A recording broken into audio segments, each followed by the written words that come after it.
It's been a wee while since we've had Roddy in the vPub, but he's here. We've eventually managed to get him back behind the bar. I'm looking forward to it tonight for another one of those silly sessions that we kind of like to get together and do every now and again. And that is, the themes for the vPub this season. It's to kind of focus on the community, to focus on community aspects and things like that, but always to remember and to do things that keeps whiskey fun, to keep us engaged and keep us remembering that this thing is a pleasure and a privilege. And more than anything, it's good to be around. So tonight, Roddy and I, like the session that we first did a couple of years back when we were actively talking about trying to break whiskey by mixing it with things, tonight we're going to focus on what happens when you mix it together, when you mix it with other whiskies. Nothing scientific. Like I say, it's all going to be fun, but I'm looking forward to it, and I hope you are too. If you've been missing Roddy, do me a favour, all you barflies out there that are members, fill the lounge full of those. I can see it already happening. Fill the lounge full of those Roddy emoji, and I'll see you in a second.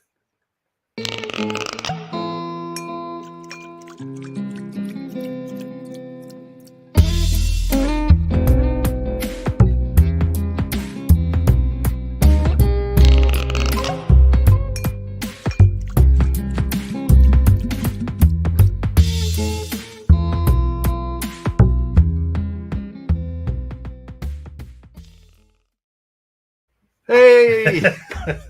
Welcome back, fella. It's been a wee while, hasn't it? It has been. We should probably just spend a second as to why, because I know a lot of people probably thought that I'd pissed you off and you'd run away and you were... but it's nothing to do with that, is it? It's to do with the fact that we had a session booked earlier in the year, and you were poorly. Well, it was once again the blooming... The allergy. Plague, yes. The Rona. And I remember there's a lot of folks wishing you well and hoping that you're better. And we can clearly see that you're better. We can also clearly see that you've got a lot less hair than the last time that you were on. And I think we might touch on that in a wee second. Again, it's nothing to do with these illness or anything like that. Why? What happened to those gorgeous long locks? What happened? I think, like I did put it on Facebook. So in December last year, me and some pals shaved our heads for charity, and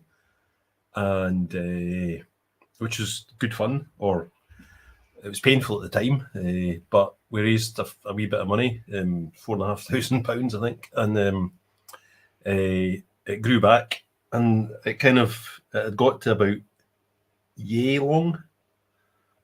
I realised I was going to have to go through an irritating 2-year phase of it being. So I shaved it back again.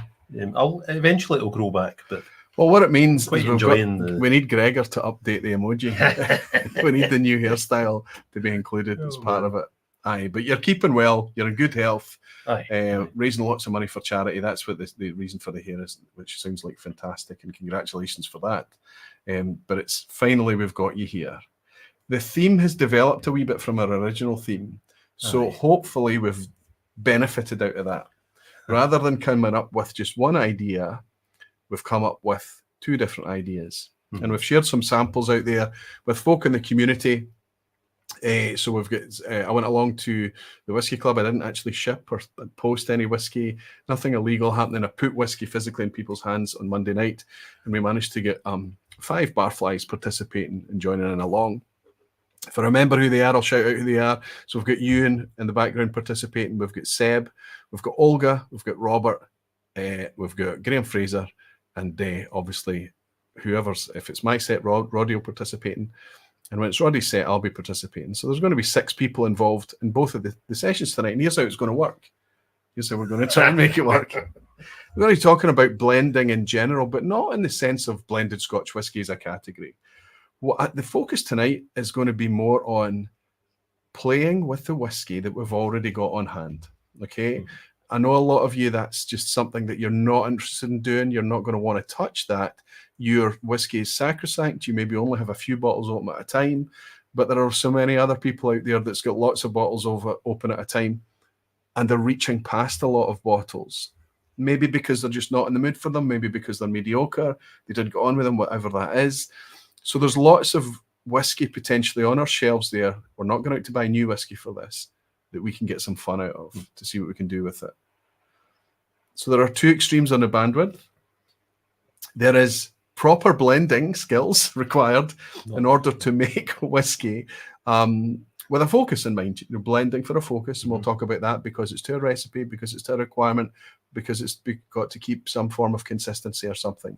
Blending skills are required for such a thing. That's where a master blender would probably come in. That's where a blending team would come in. That's proper skill.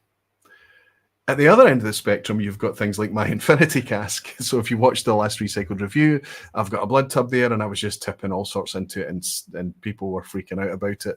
Other people were quite amused at it. But generally speaking, these are bottles that I had on hand that I was willing to sacrifice for that purpose, with no skill, no target, no focus, nothing, just throwing it to randomness. And just trying to kind of fill this cask, see how the cask would interact with the whiskey. I put a few bottles in first and put it in for just checked it after a month or so, and it was okay. The cask seemed fine and fresh, and it was clean. And then I just threw everything into it. If it works out quite well and I'm encouraged, I'll risk more whiskey and keep filling that cask up. And I've got plans for it in the future if we can make it work well. But that's just playing with whiskey. So we're going to go through the bandwidth tonight and talk about focused things, Roddy's samples. He's the one that's been tasked with the focus side of things. And then we're going to talk about my kind of much more random thing. So we've got samples of my Infinity Cask out there, plus 2 genuinely blended malt whiskies in order to have a bit of discussion. So the people that are participating along, so that's Ewan, Robert, Olga, Seb, Graham Fraser. We're going to do the A and B comparison first. So pour the A and B, that's Roddy's samples, pour them beside each other, next to each other, like we have here. We've got A and B in the glass in front of us. And we're going to work on those. In the background, we've got my 3 samples with covers over the top, because all of my samples are super, super peaty. And then throughout the night, we'll get through all of those things. So that's the plan. But before we get into that, where's your wee glass? Did you finish that one off? I did. Oh, did you finish it? Oh, you just have to sip one of your own there. Right, let's enjoy. Cheers, buddy. It's nice to have you back. It's nice to welcome you all. I hope you're all doing very well. Cheers, folks. Let's do what we always do while everyone's settling. Let's jump into the lounge and welcome some of you beautiful whiskey folk and dedicated barflies. Jimmy Jazz is here. You started celebrating being a member of the Barflies for 54 months. And he's recognising that. He's saying 4.5 years, what a ride. Thank you all. Thank you for your support, Jimmy Jazz, not just here in the Barflies, but on Patreon as well, buddy. You're a good man and a good pal. Thank you. David Evans as well. Good to see you, David. He's saying blended a Bimber and a Lakes number 5. Keep well, Roy. Thank you so much, David, and thank you for supporting us part of the Barflies for all that time, another 53 months. Justin Wan in Hong Kong. So good to see you, buddy. Hope you're keeping well. Staying up to Hong Kong is probably, 3 in the morning or something right now. Superstar Justin, always amazing to see you in here and being super generous as well, saying good to be back at the vPub after a long day. Might doze off sometime during the session, but while I'm here, I've got my infinity bottle with me. Hope I'm sipping on theme. You absolutely are, buddy. Thank you so much for your generosity, Justin. Our pal Jimmy Legg is in, of course he is. Roddy and I look exactly alike now, as it should be. Jimmy's coming over in a couple of weeks' time. We'll be able to test that. That's right. Maybe get a wee photo of that and see brothers from another mother, right? Right. Thank you, Jimmy Legg. I hope you and Angie are looking forward to your trip. I can't wait to welcome you back in Scotland again. Brian M is saying, no comment from Brian, but he's bought me a generous dram as well. I'll give that a wee like, Brian, and thank you so much. Is that the first time I've welcomed you? Or, Brian, are you a recent supporter on Patreon as well? And I think we probably are going to be able to get a wee chat there. It's nice to welcome you here on a live vPub, buddy. Highland Hamish is here. Good to see you, buddy. Greetings from Inverness. Put this super chat towards Roddy's train fare for when he comes back to Brackla, up to Brackla. Moan the blends. Aye, when you do visit Brackla, do you? We've never been able to swing a visit yet. Oh, a Carby or they don't have a visitor centre though. They're a bit monolithic. Yes, yes. Tragic.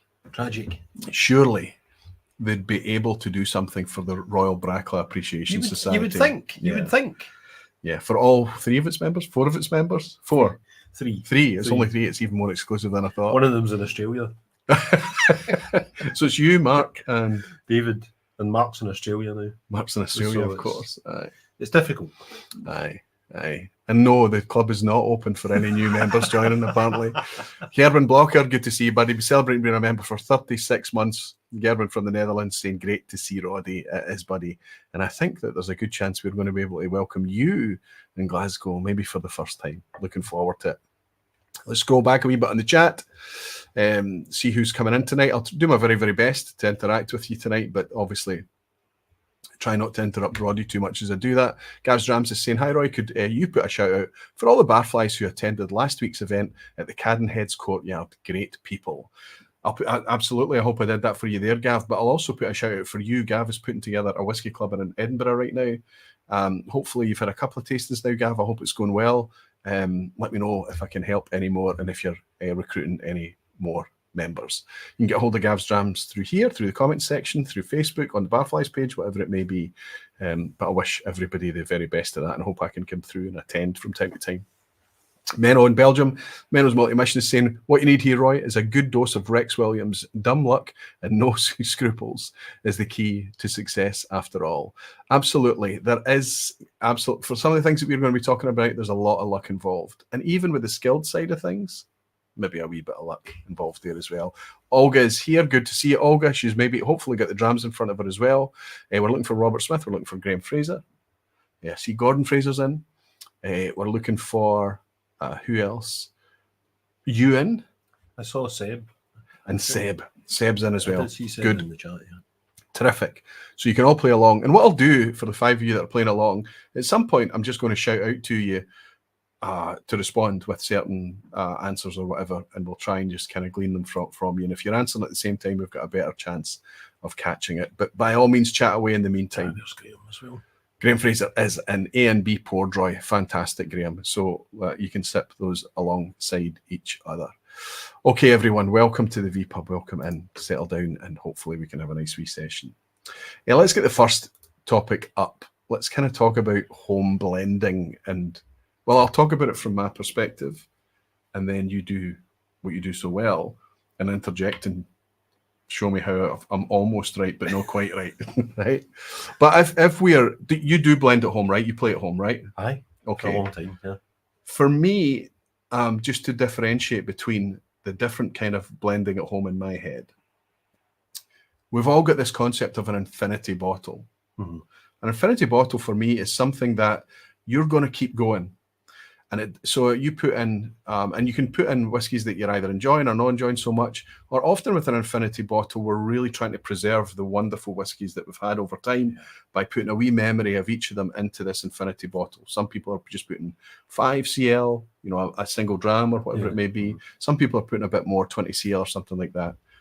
And as you mix these whiskies up, these really good whiskies, the idea is that they will always be in, ever more diluting quantities the more you mix them. But as long as you don't let that infinity bottle drop below a minimum level, it will always be there.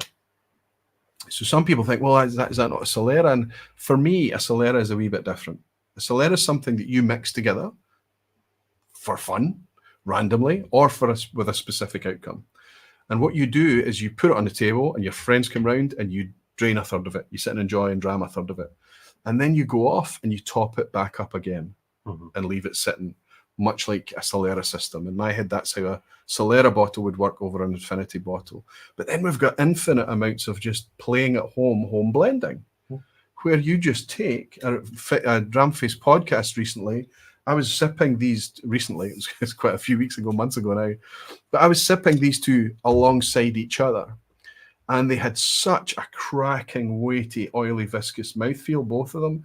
This was like smoky popcorn. Gorgeous, gorgeous. This is our cage bottle of Coquerin 7-year-old. They've started selling Coquerin in the cage now as well, which is fantastic. And this is a George Hotel Golden Promise barley. There's the Good Spirits Company one is up there as well. I didn't have the Good Spirits Company one at the time. So I mixed the two of these together based on nothing more than I felt they were at opposite ends of, this was peat and this was sherry. This was super, they were similar age, 7 years old, super viscous, super weight. When I mixed them together, it was fabulous. And I did it in the glass. So I can only imagine that if I was willing to risk a wee bit more of that, maybe 20 cl of each and put it in a bigger bottle, leave it for a while, I think it could end up being something really quite fun. Potentially. Yeah, and I also spent years trying to make a fake Brora, right? A Brogus, mixing usually some Clynelish with some as old as I could possibly get, old Kalila or something like that, to try it. And sometimes I got something that was nice, but as I admitted to Roddy when we were chatting about this earlier, I don't think you can properly pull that off unless you've got pretty aged stock or old stock. I think it's like that, the warm-up drum there I was saying to you about, it tasted of age. Oh, there is something. That's why I finished it so quickly, because it's gorgeous. So the warm-up dram is the one I actually finished the last vPub with, is the Druk Doug. You've still got some of this in stock, Roddy, haven't you? Yes, we should have. That's me trying to be a salesman here. Look at that. There's no being a very good salesman either. Focus. It sees your face. That's what it is. Right. Let's try that. Hey! Eventually. So but it's gorgeous. Absolutely gorgeous. Natural cask strength, 48.5 or 48.3% or something like that. So all those concentrated flavors at the low ABV. And like you say, there's definitely you can taste the age in it. Yeah. And that's what I struggled to recreate when I was trying to make the Brora. So what you end up doing is just making a nice, slightly smoky Clynelish, there's nothing wrong with that, right? Thing. Yeah, absolutely. And it was good fun to do it. We're not going to try and bully anyone tonight. If you don't want to give up whiskies, you're all adults. You're all independently thinking, functioning people. You're not going to do it. You're not going to often I don't want any emails or direct messages. Roy, I did this and I ruined it and it's all your fault. Only do it with whiskies that you're comfortable sacrificing for fun, and do it in small amounts first. And if it works, you can scale it up a little bit and risk a wee bit more. Can I show this off before we start? This is we're using this tonight. Our drams are in this tonight. This is a stave with Glencairn cutouts in it that was gifted to me by Tom and his wife when they were over here, Tom and Michelle, when they were over here starting out their tour of Scotland. They're back home now. I don't know if Tom's in. He usually picks it up in the replays 8 hours behind us. But I just want to say, it's getting some good use from me and Roddy tonight, Tom. It's been sitting in the background for recently, but it's working quite well. Good stuff. Yes. So that's kind of how I separate these kind of ways of being playful. Do you do the similar things at home? Well, no, I like when you kind of mentioned this before we started tonight, and I realised that I just add stuff in as and when. And I think I also suspect that there's maybe a slight difference between you and I in that these days, at least, it's always that whiskies that I like that I'm adding. Whiskies that I don't like, I tend to find that when I add them, you can taste them. Yeah. I've had the liquid that we're either A or B. Yeah. There's liquid in there that goes back all the way to 2012. Oh. But the thing is that in those 12 years, there's been some fairly terrible periods. I added some Bowmore once, which you'd think would be great. Yeah. But it argued with every other component in the blend, and it took about a year of generous additions of other things to take that flavour away. Okay, this is interesting. And I think tonight, if we do nothing else, we need to finish out with that. What if you do screw it up? I think it'd be nice to kind of come up with solutions for that. I don't think there is a solution. I think it's just patience. You just keep adding to it. It did go away eventually, But you've been around whiskey for a long, long time. You don't struggle for the ability to try whiskies, get your hands on good whiskies, whether it's at the shop, at events, or your own stuff at home, or whatever it is. What motivates you to do any kind of home blending, whether it's Solera, Infinity, your own wee self-indulgent mix or whatever? What motivates you to do it? Well, right. So to start with, I started when I was working in Oddbins, and we were my colleague that I was working with at the time. We thought it'd be a fun thing to do. He'd made some offhand remark about we'd had a rum open, and he said, and then we had a whiskey, and he was like, well, the sweetness of the rum would really improve the whiskey. So we did that, and that kind of got started, and then it was interesting to see what would happen, you know, because I was doing it from a position of knowing nothing about it. This sounds like a good idea. I mean, obviously, I'm a whiskey drinker, so I know about blended whiskey, but don't know anything about the actual process from a professional point of view. And then, like I say, quite early on, I did the thing with the Bemore and was taken aback at how long it took for that flavour to go away. And then a while after that, there was a period where, this would be about 9 years ago, where I somehow lucked out, and I went through a kind of a golden phase, in the sense that it tasted, it was like liquid gold. It was like honey and apples and apple pie. And people that I gave it to at that point still ask me if I've got any of that left. And of course, it's you know, it's kind of gone away again from that. But having sort of seen how you could have that effect with the Bemore, and then with the apple pie, the golden apple pie period, there was quite a lot of Arran in it, and there was a chunk of Clynleash as well, you know. And those two seem to work together really well. I'm always hoping to get back to that. Similar to me, that the reason that I'm sniffing an empty bottle here, and alas, even the smell of it's gone now. So this was my Infinity bottle. It's one of my Aquavitae stickers here, where there's a line here that tells you once it gets below that line, you want to be topping it up again. Yeah. But like Roddy, at this Infinity bottle, and this is one I was quite specific with. I only put ex-bourbon stuff in it, with very few exceptions, I think. And it was kind of similar style stuff. And it was very Clynleash. It was very Highland style that I was going for. Quite oily and viscous and all of those lovely things. But when it was sitting about here, maybe quite high, it was tasting just fabulous. And when I was pouring it out to folk that came along, they were just going, "What's this? What's this?" And I said, "I'm sorry, I can't tell you, because I really don't know what it is." I hadn't documented what I was putting into, but it was so good. We got down to the line, and I came quite anxious when I realised that I was going to have to kill this. I was going to have to try and top it up somehow. In the end, I just drained it. You just drank it? I just put it in the memory bank, you know, and it doesn't even smell of anything much anymore. I was keeping it empty because it still smelled fabulous, right?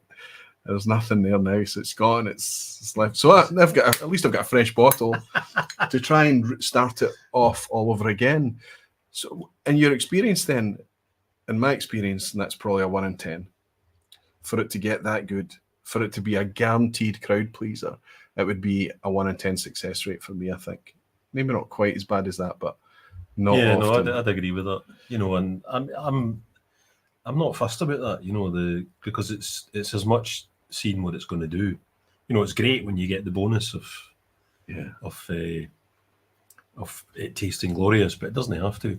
And like, you know, a couple other things that I've figured out from footering with my whiskey over the years is that I'd pretty much never, and I'm contradicting myself, because you'll see there's this smoke here tonight, but I pretty much never had smoky whiskey because it's so persistent. Yes. And even a wee drop with a smoky whiskey can overtake things quite quickly, right? Yeah. And I would never use virgin oak, because it's another sort of taste persisting flavour. You know? Oh, that's interesting. Yeah. But apart from that, but you could make a smoky Infinity bottle, a smoky blend. Yeah, a virgin oak mix. Yeah, something. I have done that occasionally, but I tend to end up with one bottle, and then like an annoying V20. Yes, aye. And then an annoying V10 or something, you know, because I don't have enough sort of. That's why I ended up with this. And it started building up again. Yeah. But these tend to be, you know, for the tasting nights where you've got maybe 6 or 7 samples and you're on a tasting, and then you end up with just half of them left. So the good stuff you keep and you sit and savour, but the stuff that you're ambivalent about goes in there. No, see, the whiskey that I don't, these days at least, I wouldn't do that, you know. Just toss it. Aye. Toss it, yeah. The stuff, it's got to be stuff I like. Yeah. Or else it'll come back to bother me. You know? That's true. That's absolutely true. And I think that there's, when you talk about something you like, that's much more aligned with an infinity bottle and a Solera bottle. What you're actually trying to do is make something, you know, that magic kind of thing that they talk about, where a blend, a well put together blend, can end up being greater than the sum of its parts. That's what you're hoping for. That if you can take these great things, you can put together something great, I suppose. But I'm also talking about this from things that I have done and had relative success with, things that you're not enjoying that much. Sometimes they mix and can be a wee bit better than they are sipping on their own. Yeah, see, I wouldn't be able to talk about that at all, because I've never had luck with that, and I've basically stopped doing it, you know. Well, the only luck I've had, if I'm really honest about it, is when I just gave up. And honestly, you just start throwing anything in it. You just throw anything in it. The bottle fills up, you cork it, and it ends up somewhere, and you forget about it. And then you can go back to it a year later, 2 years later, and say, well, how's this? And you, do you know what? It's not quite as bad as I remember. Does time play a part in this? Oh, it must do. Right? It must do. Yeah,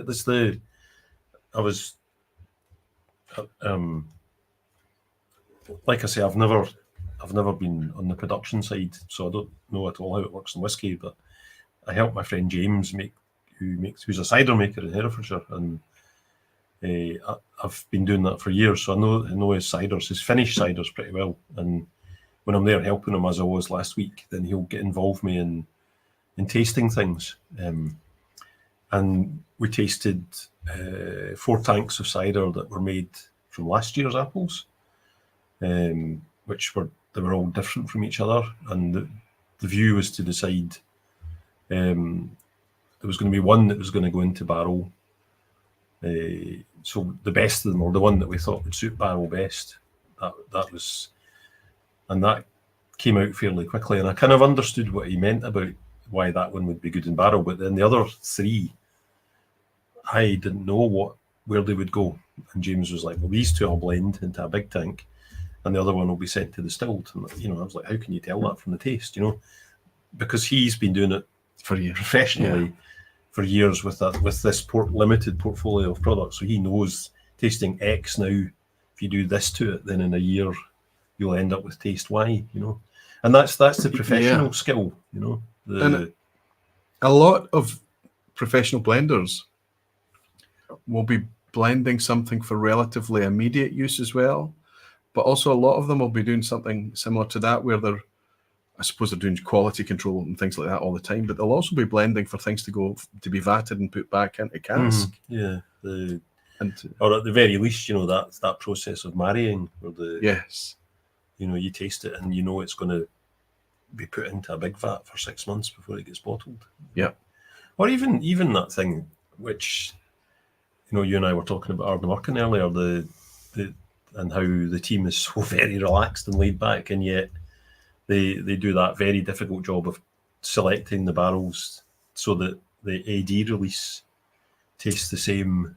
Yeah, and that's interesting to me, because if you think of Ardnamurchan, a really successful new distillery, they don't have a master blender, they have a team. Mm-hmm. And I imagine that the team doesn't have to be the exact same 8 or 10 people every time. I don't know how many it actually is. They can afford to lose 1 or 2 and have other people coming in and things. But generally that they've been able to make a pretty consistent product time after time after time. But even when they're doing anything other than single casks, I imagine it's just a selection. Any small batch that they're doing, any special releases or whatever, they have to sit around and go through the same process. So there's 2 things happening there. They're trying to be creative and make the best thing that they can, and they're trying to blend for consistency's sake. So I think that's hopefully some of the things that we're going to touch upon tonight. What have you tried to do here? What have you tried to do with your A and B samples? So Roddy's given me an A and B sample here. There are 5 people in the chat alongside, so that's 6 of us in total going to play along with Roddy here.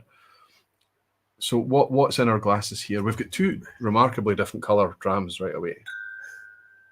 Which I'll come to in a wee while. Okay. Maybe in the reveal. Okay, good.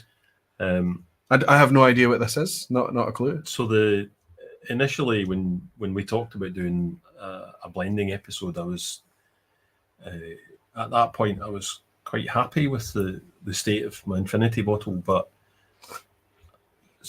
I thought, well, I'll just add some things to it because this was a month ago, so I'll see where it goes. And I added something to it, and it reminded me of something, and I thought, well, can I make it more like the thing that it reminds me of? So then I sort of thought, well, how would I do that? Because then I decided the challenge that I would set myself would be make my infinity bottle taste like the target without using any of the target in it. Yes. Kind of like your Brogus. Your Brogus bottle. Yeah. But it was also it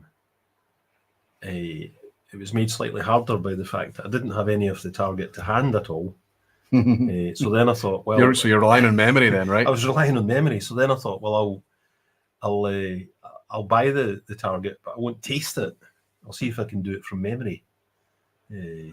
So is that what you've done here? One of these is my attempt to emulate the other one. I think just by the colour alone, you can see that I've failed. Well, I could have given you some caramel colour to even out, shouldn't you? But you can see how different they are. Natural colour here. Brian M has bought us a couple of drams saying, "Hi Roy, it's Brian Don Keydonk." He's saying, "I'm considering starting an infinity cask with the following 7 partial bottles in my collection that I will never finish. Not sure about it. Is this crazy? Glenturret Triple Wood, so there's going to be some sherry in there. Dalwhinnie Distillers Edition. Tamdhu 10, we want more sherry. Mortlach 16, we want more sherry. Dickel 15-year Tennessee whiskey. Wow. Milan and Green, that's Heather Green's project, I think. Bourbon and Redemption Rye Rum Cask. Brian, I think you're in the wrong place for advice on this. I would skip the rum cask. Rye especially is going to add a lot of really. Yeah, the rest of them. You used a term there when you said persistent when you talked about peat and virgin oak. I suspect rye could be. Yeah. Maybe not the rye, but I mean, it can add some nice spice. What I would suggest there, Brian, and I don't know what Roddy would suggest, but if it was me, I would take small pours, 5 cl of each of those, and put it in a bottle and leave it for a while, and come back to it a few weeks later and see how you get on. Don't go adding full bottles. I think you're asking me, is this crazy? If you went straight in with full bottles, it's completely up to you, Brian. You're probably going to have fun doing it, right?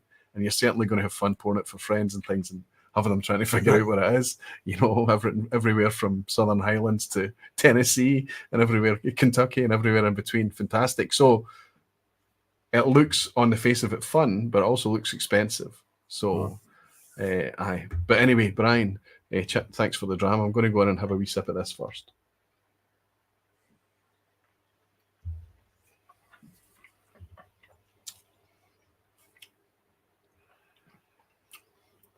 Okay, that's quite nice. Good to texture. Start with. Good texture. Yeah, it's a wee bit fizzy. It's a wee bit gritty, but absolutely, it's full of flavour. I'm immediately tempted. It's got a lot of balance here. I don't think it's shouting in any direction. Any kind of it's not extreme in any kind of bandwidth in terms of sherry, in terms of cask maturation or whatever. There's nothing.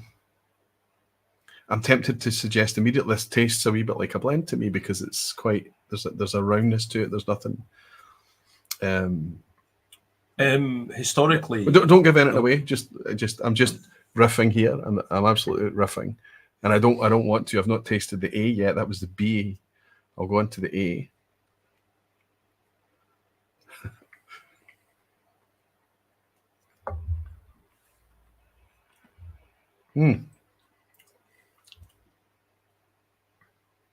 Okay. This is much more. This is much more pure, clean, quite sight. It's very apple orchard, very creamy. It's very easy to profile this whiskey, the pale one, and for me to. I hope I'm not leading the folk. It's very easy for me to kind of pigeonhole it and put it in a place and and see what it is. It's like a quite a creamy apple orchard, Speyside or Highlander, that kind of style, and refill bourbon cask, ex-bourbon cask, that kind of style.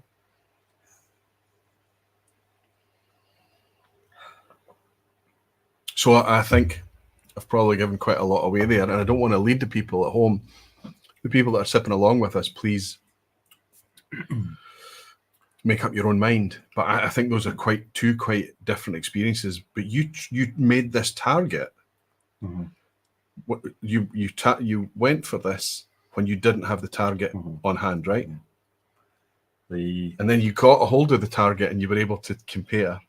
But not until after this project was done, because I only got hold of the bottle of Target this week. Oh wow! Or it arrived last week, so I opened it the morning of the club on Monday, and I was like, "Don't." So, but you've no time to change it then, right? No, you could have cheated and just put the target into two separate things. Shouldn't I? Yeah. How did I get on, Roy? That's uncanny. You're the next genius master blender, right? Okay, what I'm going to do then is I'm going to ask Ewan, Seb, Olga, Robert, and Graham in the chat now to pick what your favourite is. So just put in either A or B and tell us what your favourite is. And we'll try and if you put it all in at the same time. So I'm calling out to Ewan, to Seb, to Olga, to Graham. Who have I missed? Ewan, Seb, Robert. Put in either A or B. I'm going to pick, and I feel like this is, I'm going to do it out of shot. I feel like this is your blend. And I feel like this is the target. I feel like this is a single malt whiskey. And I feel like this is your blend. And I'm going to say that they are both easily, utterly drinkable. But this is my favourite. So there's... Seb is leaning to A. Olga's A.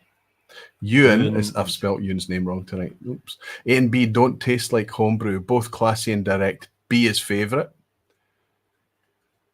Robert Smith is going with B. So let's go on to here. I could do a wee screen share. So we've got what he was said B, didn't he? Oh, I've forgotten already. Ewan said no. Seb and Olga said A, didn't they?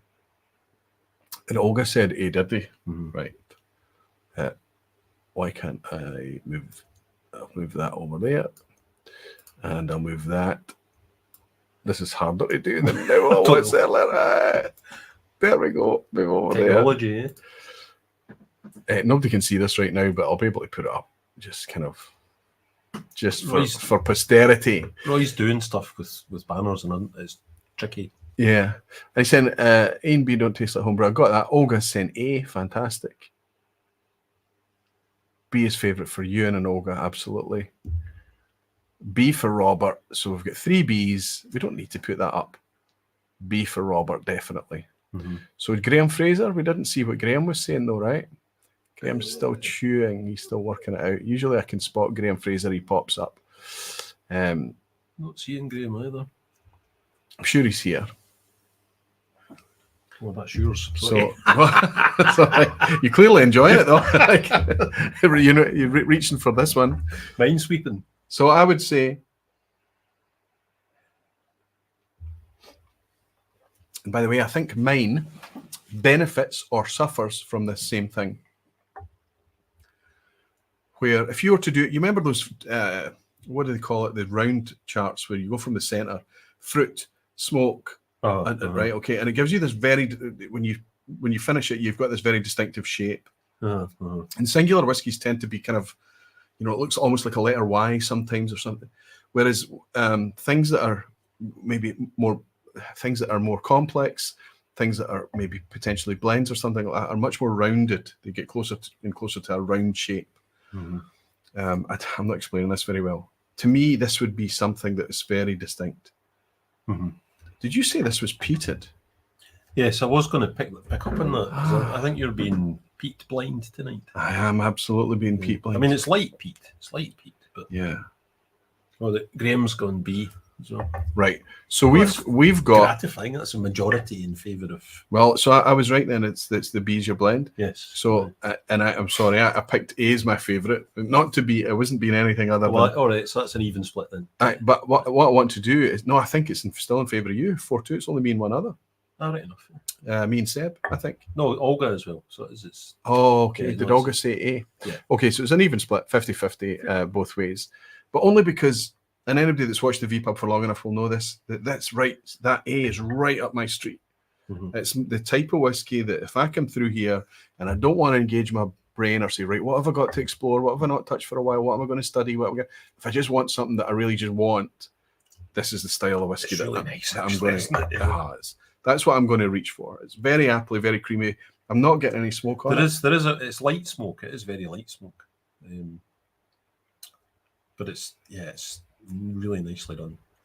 But tell you what, though, it's pure and it's elegant. It's fresh. It's a wee bit floral. This is a lovely, lovely whiskey. Is it maybe a teenager, age-wise? No age statement. No age statement. Wow. I suspect there's probably some older whiskey. Okay. Shall I show you? Aye. But why don't we let the folk? Why don't we go? I said Olga's saying, "Oh, sorry, Roddy. Sorry. Don't apologise." And Roddy's got no. There's no ego here, right? This is just for pure fun. It's like, but I would say that I think 9.5 times out of 10, I would just because of where I am and what I'm enjoying the whiskey. So my preference is for A, the one that has nothing to do with me.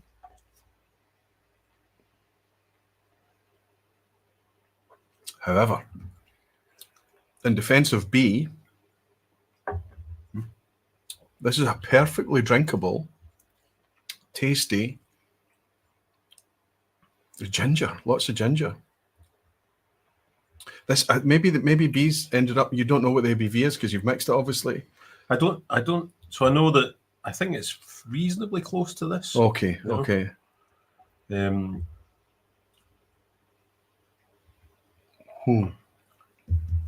So let's ask everyone if there's going to be any guesses on what the target is. I'm going to guess that it's single malt Scotch, isn't it? Yes. Okay. No, yes, it is. Yeah. Okay.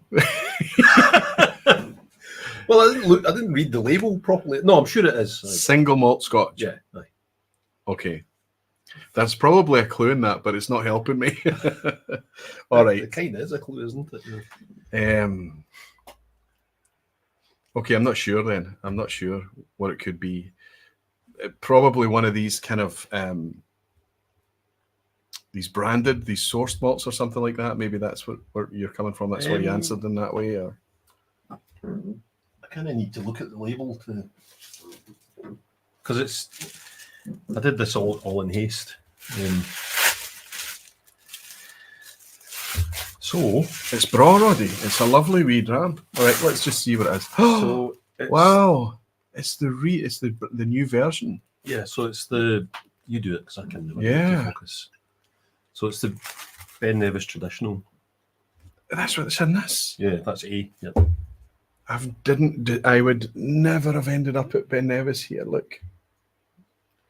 So that's the reason that you stumbled there, because you weren't sure if maybe the traditional could have been a blended malt from, yeah. But they call that they're calling that their. I've got it here, haven't I? The thing is, it's the name, a McDonald's or something like that, is it? It says it in small print there. It's McDonald's. Yeah, because the old label, it said McDonald's traditional in big. But that was blended malt. So they've changed it slightly. So this looks like fully Ben Nevis now. Yeah. Traditional, 46% non-age statement. Yes. I've never even seen that bottle. Well, so I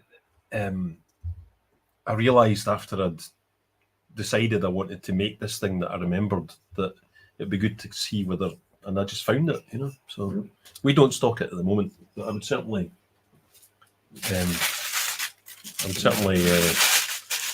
How much is this? This is quite inexpensive as well.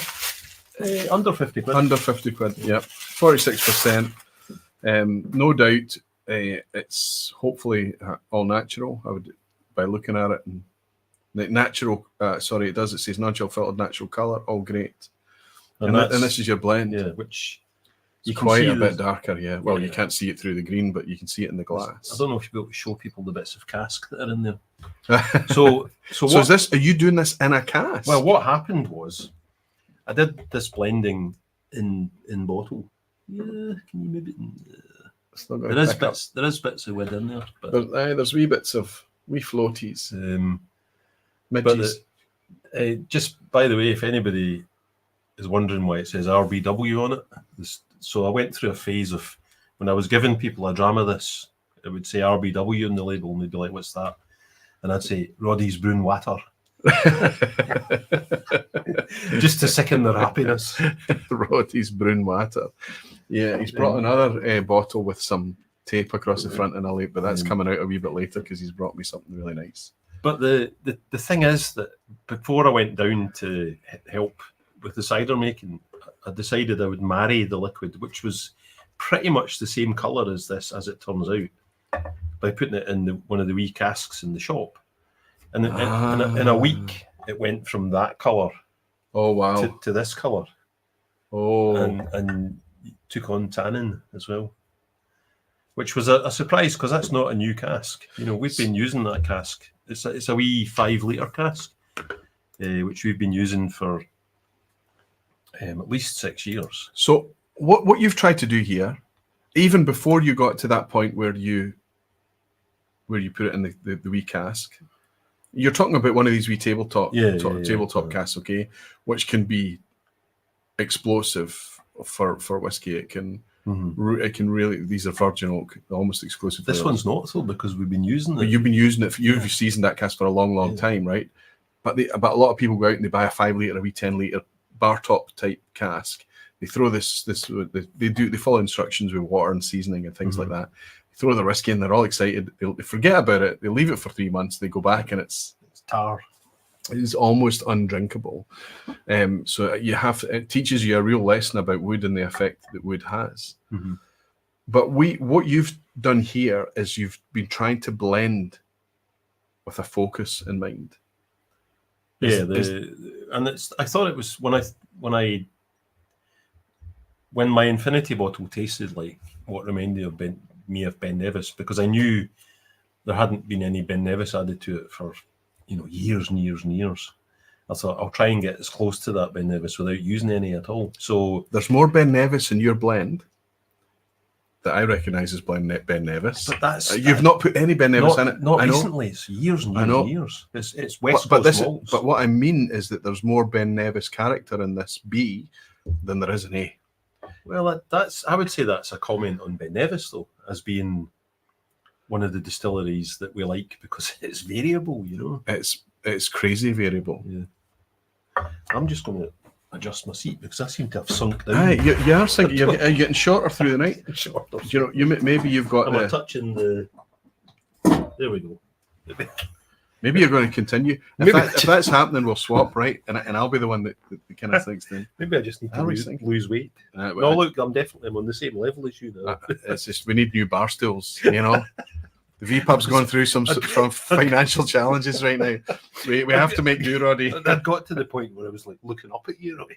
I'll put a bit. And I know you're taller than me. You're not that much taller. I'll put a bit of 2 before I hold you up. We'll make do. We'll stick and plaster it. All right. Brian M has bought us a wee dram towards the new bar steel fund. He's saying thank you for the advice. My big concern was the rye, especially with the rum finish. Exactly as Roddy pointed out. What I'm really after is whether bourbon plays well with sherry finished Scotch. I'll do a small portion, thanks. Aye, a wee bit first. I've just spotted a question there from Greg's Whiskey Guide. Yep. I have never tried to do it. I'll read it out first. Did Roddy try to do an Ardna Bracla at some point? I wonder.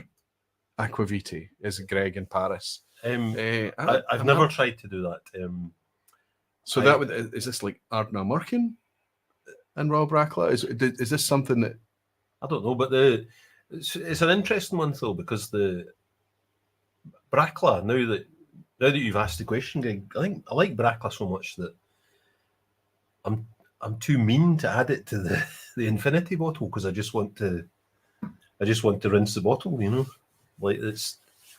Have you ever tried making a Brackla infinity bottle? No, not no. yet.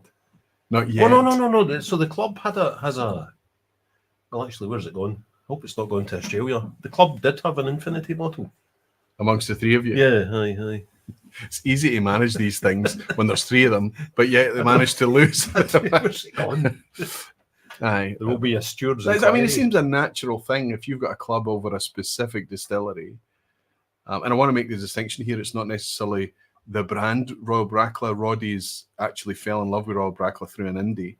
It's the lots and lots of Bracklas. Yes, so Brackla's from anywhere and everywhere. So it is a love of the distillery. That it just makes sense that you would maybe play and make your own wee things and take it up to Royal Brackla when you do get that invite. You know, come and visit us. Yeah. Amazing. So we're blending for a focus here. You've already admitted, and I'd have to admit, we don't even the amount of time that we've been fortunate enough to spend with people who do this for a living, we don't necessarily get taught anything about how they do their job. Mm-hmm. Do you think if we're just going to play and throw whiskies together, can't anybody do that? Yeah. What does a master blender need to do, whether he or she, in order to be paid to be a master blender? If everyone can mix whiskies, what's the big deal? Well, you've seen that when you talk to people in the industry, you know, who work with a specific distillate, and they just know it, you know, like they're dealing with it every day in every stage of its life, from new make, you know, or even before it's even distilled, yes, right through to fully matured. Yeah, and it's the same with what I was trying to draw that comparison out when talking about my friend James that makes cider. You know, he can taste things and know where they're going to end up in a year or 2 years' time. Yeah. And in the same way, you get to intimately know one specific liquid. So and I think that because we, you know, in the Good Spirits Company, we see the other side of that because we deal across the full range. You'll talk to people from a Speyside distillery, and you know, you'll be blethering generally about their whiskey, and then you'll just talk more widely about whiskey, and they might not even know that there's recently been a Springbank release, because it's not their thing. You know, like, you know, it is that thing of, it's like what do you call it? You know, that notion about you become an expert by doing something for 10,000 hours. You know, yes, the idea that if you focus in on one thing and one thing and one thing, and I you know, I'm absolutely not an expert in the sense of on the production side. I you know, I do know Royal Brackla quite well, you know, and I can smell and taste a Royal Brackla, and at the very least immediately know if it's got that magic elusive character that I'm looking for. You know, hairspray. The hairspray is part of it. There's more to it than that. Okay, of course. Well, you know, and that's what I would say. So what we're talking about is a master blender, and a master blender might be responsible for multiple product lines and multiple distillates, but knowing intimately their own product very, very deeply to an expert level. But as us as the fans, excuse me, and enthusiasts, oh. Am I sinking again? You will be. I think we'll trade seats. See, I can at least put my feet down and stop it a wee bit. Whereas us as fans, we don't have that. We're eager. We're hungry for that depth. But we're unlikely to get there. What we have is a kind of much wider but much shallower depth of knowledge, right? We know multiple brands, multiple styles, multiple profiles, whiskies from everywhere, all the rest of it. And we're much more sensitized to how much it costs and all of these kind of things, whereas they're focused on putting things together. So what we're talking about is an intimate knowledge of your product, but they are tasked with putting together a consistent product. We touched on the Ardnamurchan team. They're sitting around to play and put together sherry casks for our special release. Great, they don't need to follow anything. They just need to make it the best they can be. But their core release, their AD, They probably are trying to make that as consistent every single release as they possibly can. It doesn't need to be exactly the same, possibly for Ardnamurchan, but other brands out there, such as a Lagavulin 16, what they'll be trying to do, the blender there will be trying to make that Lagavulin 16 taste the same every time that somebody repeat buys that bottle of whiskey. So there's blending also for consistency, but there's also blenders are tasked to blend with a target in mind. Like maybe a customer will just come up to them and say, we need this product, we need 20,000 cases of this, and it's got to look like this and taste like this and be this. And they're blending to a remit. All of the things I've just talked about needs intimate understanding and it needs skill. Blending for a focus, blending for a task, that's when I think when we're talking about blending being an art, I think that is potentially what we're talking about. Would that be right? Not what we're doing tonight. What we're doing tonight is blending purely for chits and giggles and fun, right? That's all we're doing. Breaking whiskey again. Breaking whiskey. We're being a wee bit silly with it. Not you. You genuinely tried this. You probably did a decent job up until you threw it in that bar top cask at work, right? Well, it was only a week as well. 1 week. But I suppose it's a less. How much liquid did you put in? I only had about 2 litres. But so in a 5 litre cask, yeah, it's gonna. I don't see how that would be more concentrated than if it was full. Well, okay, you've got a point there, but it's about liquid to its surface contact and ratio, isn't it? But if it's only, if you're not only 2 litres, you're not touching the top of the cask. I can't believe we're arguing about geometry, Roy. I'm not going to argue anymore, but I'm sure that for the first time in my life, your reasoning is flawed, Mr. Graham. Oh, come on! I think that wee infection you had the last time you couldn't appear in the vPub had some significant effect. Right, we need diagrams. That's right. Oh, I don't know. Yeah, it's about. I mean, surface. If it's half full, the maximum surface area. But if it's right down, I don't know. Yeah, you're right. We would end up with a. Anyway, my point is that you put 2 litres. No, right. Now I do see what you mean. Like, yeah, this is mere liquid. No, you're right. So you do the volume of liquid versus the surface, the contact. So if you only put 2 litres into your cask for a week, it doesn't matter whether we can mathematically prove it or not. You saw a significant difference when you come back. So that if you are going to play at home with these bar top casks, I think this is a broad drink. I think it's still very good, but I suspect that the spice and the ginger that I get from it could maybe be the. And you said you're picking up more tannins than you did before. Yeah, definitely. I did taste it before I put it in. To tell you what, though, it's because I was blending it faster than I usually would, because I don't like it's usually just 1 bottle's worth, but I kind of blended it up to 2 bottles worth because I was intent on adding stuff to try and get to the target, which that I had. And before I put it in the cask, it hadn't the cask did definitely marry it, I mean, I've got through it every bit as quickly, and maybe arguably a wee bit more quickly than this one. I'm clearly enjoying it. I think it's easy to drink, and I think if you were going to be like Brian's asking about tonight, if you're going to be considerate, and if you're going to be careful and do it a little at a time and then upscale it, I think this is an encouraging dram in order to play and do something. And you've done something that's quite out there to take that. Maybe random, maybe not random, but this Ben Nevis, this really specific whiskey, and say, I'm going to try and blend something that comes up close to that. Daniel Whittington at the Whiskey Tribe used to do this. Rex used to stand alongside him and give him I remember him being sent off he would be sipping a blind whiskey, and he would just be sent to the shelves to try and put something together, blend something together to try and get close to and match what was in the glass. And that's a huge challenge, especially when you're being filmed on camera to do.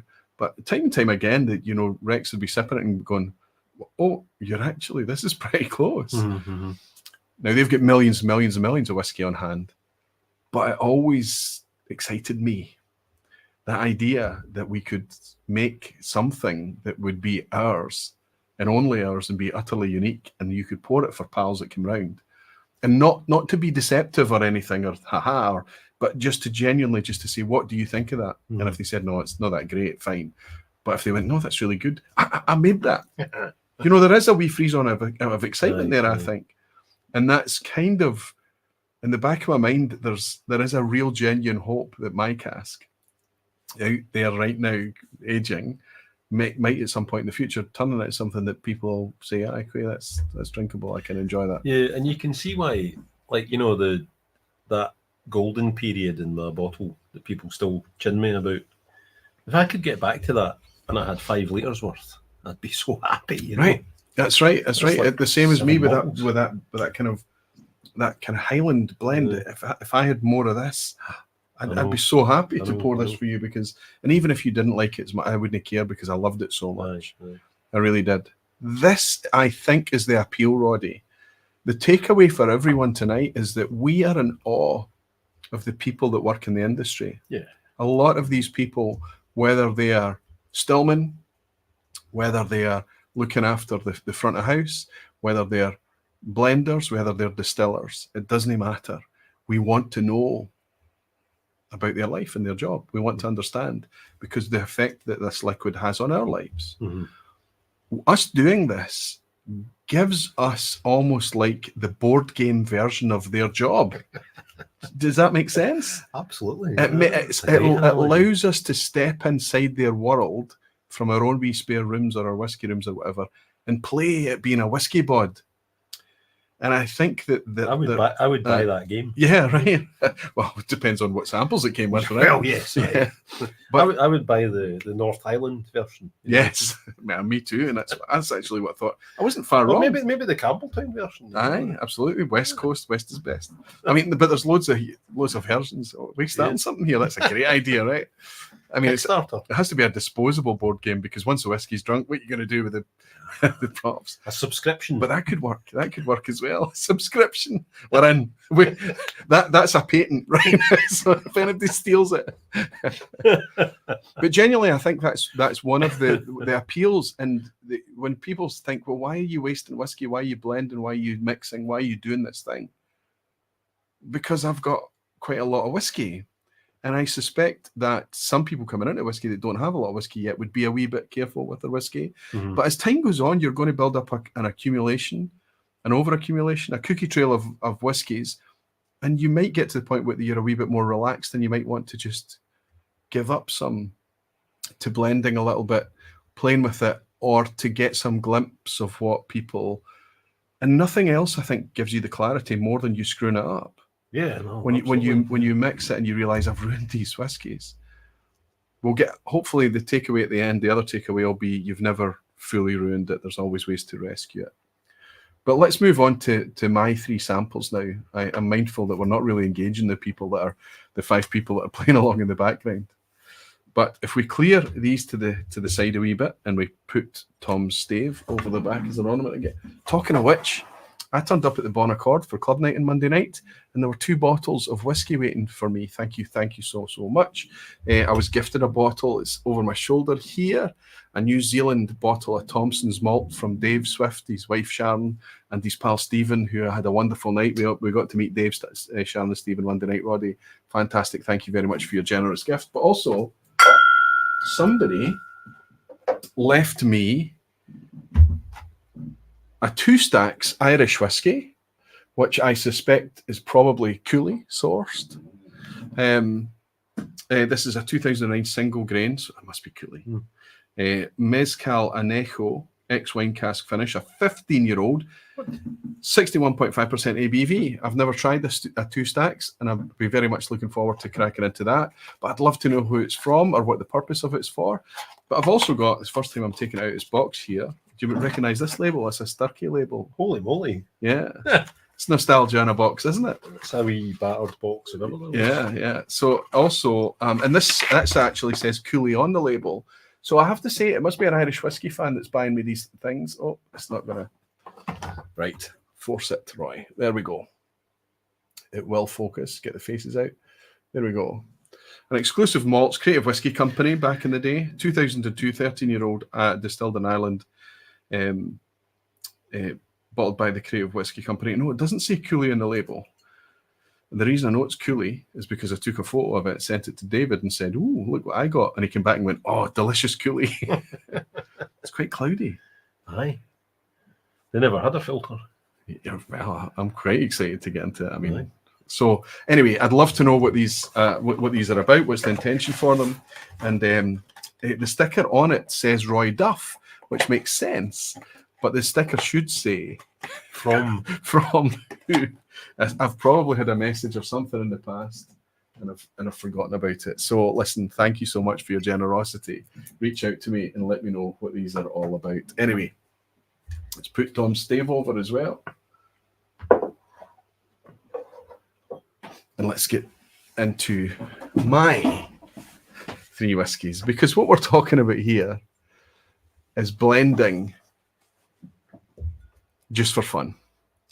I've written here creatively, but actually what I'm talking about in this context is random nonsense.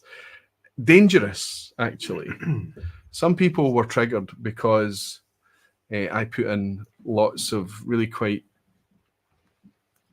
loved whiskies, maybe some pricey whiskies, expensive whiskies. And but the person who gifted me the blood tub also gifted me a basket of whiskey as well. A basket? A basket. This, do you know who this wee person, the wee man in Irish Sea, who it might have been? Do you know a milk crate? So 16 bottles, maybe 20 bottles. It was very, very heavy. And he just gave me these. He said, so he's given me the blood tub and all these whiskies. So I picked off the ones I was really interested in, the ones I wasn't familiar about. And then I thought, some of these other ones could go into this blood tub. But I put in my own whiskey first, and then I built it up from there. I built it up. Rolled it around to make sure there were no leaks in it. Put it on its end to make sure there were no leaks, and put it on its other end to make sure there were no leaks. The only leak I got was out of the bung in the top. So we've got a pretty solid cask. And then I tasted the whiskey that I put in it for a few weeks, and it tasted not sour, not tainted, not anything. So I was confident that it was full of splinters and char, and as you would expect. But I was confident that I had a clean cask. And of course, given the source of the cask. And I left it for a long time. And then eventually I said, okay, I'm going to use this. And I just started throwing all this whiskey in it. This was full to the brim. I couldn't fit any more dregs in it. When I say dregs, I don't mean there's nothing that I've sipped and then half a glass goes in there. Everything that went in there would be absolutely fresh. You don't put spittle in an infinity cask, right? It's all fresh whiskey. I'm a Scotsman, but I'm not that type. Remember that scene in the Angel Share? Oh my God! No! Stop. Okay, anybody that's not seen the Angel Share, I know immediately it's the jug scene, isn't it? And we're not gonna don't go there. This is like, that movie should actually be called A Thicker Slice of Glasgow. Is what that movie should be called. Great movie. Do you know the final scene was shot outside here, the house here? Oh, yeah. Really? The van going up the hill, the camper van going up the hill. It took them about a week to shoot that scene. They rented the bowling club and put the catering and all the crew in there for. And blocked up the street. We digressed, and I was like, "Watch what's going on here." And I was into whiskey at the time, but I had no idea that movie that was a whiskey themed. Aye. So anyway, there you go. So it's right outside the door. So great film, The Angel Share, a Ken Loach film. Anyway, we've got a wee dram from John Ferguson as well. You can make cards with whiskey. How to set up the blends and have everyone score the blends with points. Everyone brings a bottle and the winner gets to pick the bottle of their choice and take it home. Just a brainstorm. Listen, John Ferguson, who's a recent patron as well. Thank you very much, buddy. I love gamifying whiskey. You know this. I absolutely adore gamifying whiskey. But there has to be a point, or there has to be something, a reason that you do gamify it, right? Not just kind of there being a winner or whatever. I am going to suspect that what you're suggesting there is to encourage people to mix their whiskey in order to appreciate the whiskey that they're buying that is already pre-mixed. It's very rare to buy a whiskey that's not mixed. Aye. Single cask. So that's it, right? If it's not single cask, there's some kind of mixing going on. Everything else is mixed. Everything else is, and I say mixed because it's either married or blended. A single malt is the majority of single malt that you drink is already been blended. As soon as you take 2 casks together, so 2 casks, it becomes a small batch, but it's been blended. It could still be a single malt, but that's what it is. John, thank you very much for your drama, friend. Cheers to you, and thank you for your recent support on Patreon as well. Love the brainstorm.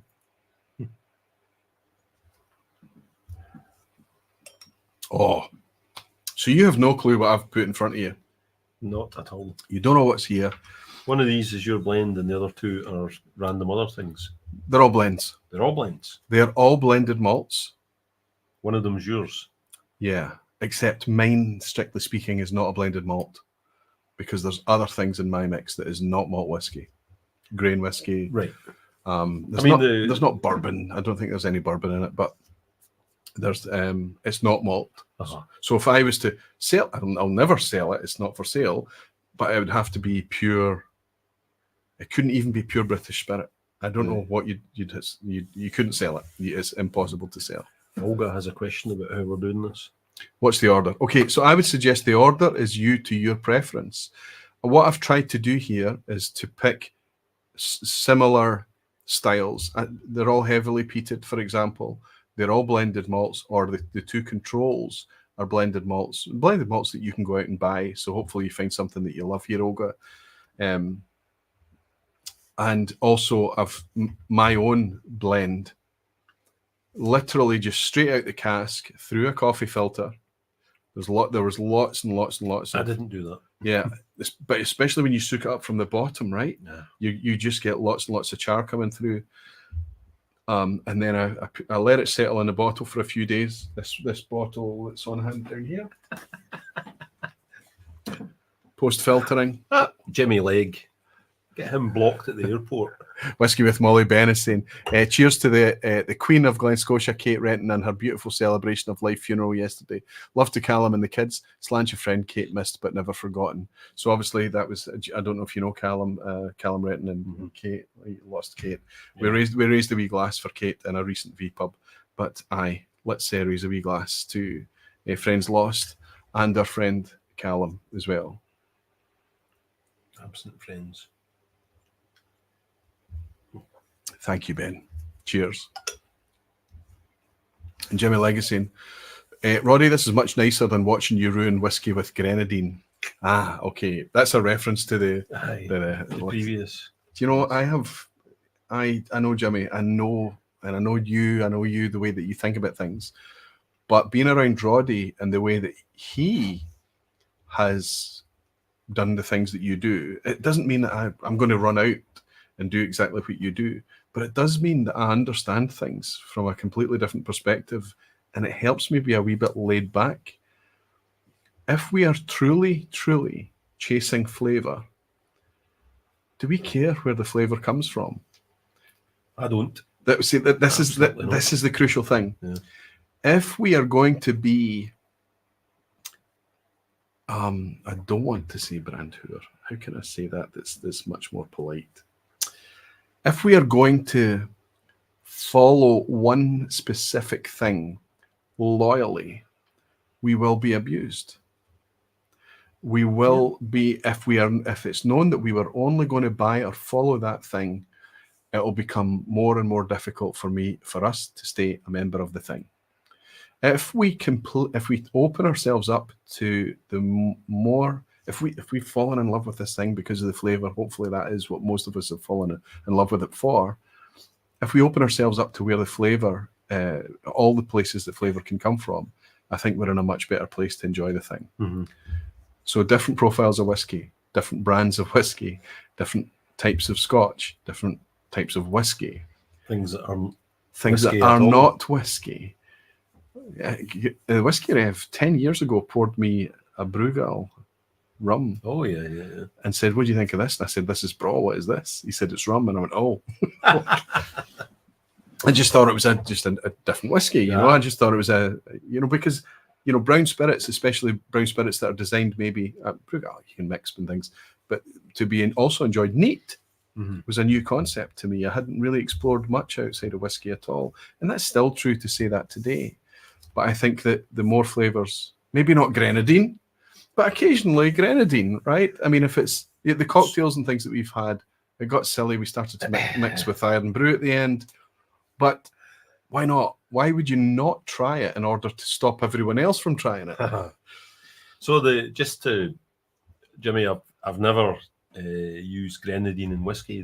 Whiskey's quite sweet as it is, and grenadine's pretty sweet. So you'd need to. I mean, you've now got me thinking. I'd need to find something bitter to balance the grenadine, but that also didn't.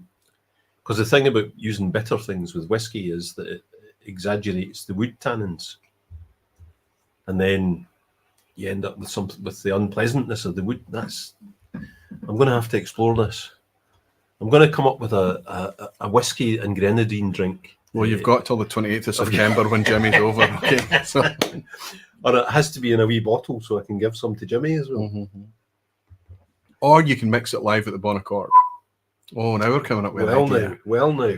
An en masse, like an everybody cocktail altogether. Oh, jings. No pressure, big guy, but if that's the type of thing that inspires, I'll only get 2 weeks. Oh, wow, is that when it's happening? So we'll all be together in 2 weeks. It's 2 weeks or so, isn't it? 28th is 2 weeks on Saturday. 2 weeks on Saturday, yeah. 2 weeks on Saturday, yeah. Yikes, what have I done? So there we go. Thank you very much for your dram, Jimmy Legg. Let's put a wee like on these things. I keep forgetting to just give them a wee bit of love back and say thank you all so much. I love Roddy, but I'll slap him. Aqua Vitae. Road to Dram is insane. Suggestion for Roddy's cocktail, Barolo Cinato. Do you know what that is? So the Cinato does have quite a lot of bitterness, but it does have the richness as well. Actually, maybe a Barolo-based vermouth. That's a good idea. Yep, I'm going to try that. We can work with Thomas. We'd be able to do it. We'd be able to do it on... The one downside of Barolo Cinato is it's very expensive. Oh, well, amortized over all the barflies on the night. We'll all put a fiver in an envelope for you, Roddy. Don't worry about it. Okay, I just wanted to show you this thing while we were talking, actually. Do you remember we were mixing with Iron Brew? I do, yes. Do you remember we did a vPub a long time ago, going back to maybe 2019, 2020? It was like all the batshit crazy stuff, the sheep dung smoked. Oh, yes. Floki, the elephant dung one smoked from Namibia. And Java. Yeah. And we also had a Manic Moor that was matured in a Buckfast cask. I don't know if you remember that. No, I do remember Here that, we have, I don't remember, distilled in Speyside. It's actually from Speyside Distillery. This is from Stefan Novak. He brought this over in an iron brew cask. What's an iron brew cask? Well, clearly they do not age iron brew in cask. They should. Maybe they should. Maybe they should. But they obviously took a cask and seasoned it with iron brew first, and then they put some Speyside whiskey into it. Now, in the interests of experimentation and playfulness and the theme of the vPub tonight, I applaud. This is a fantastic thing to do. Was it a success? No. Even Stefan, for him to bring over a bottle, just kind of, I'm not sure that Stefan would. Let's see. Would you like to try, before we go into this PT mess, would you like to try a wee bit of Stefan's? This is, I suspect, I do have clean glassware, but I don't know if this Now, I'm saying that it's been a long time since I've tried this. Iron brew whiskey doesn't need clean glassware, is that what you're saying? Yeah. I don't think we have to be too precious about this one. So this is, it's decent presentation and everything else. Well, I'll let you guess. You know what the distilleries and things like that, but I'll let you guess what the ABV is. And I'll let you decide whether or not you can smell or taste iron brew.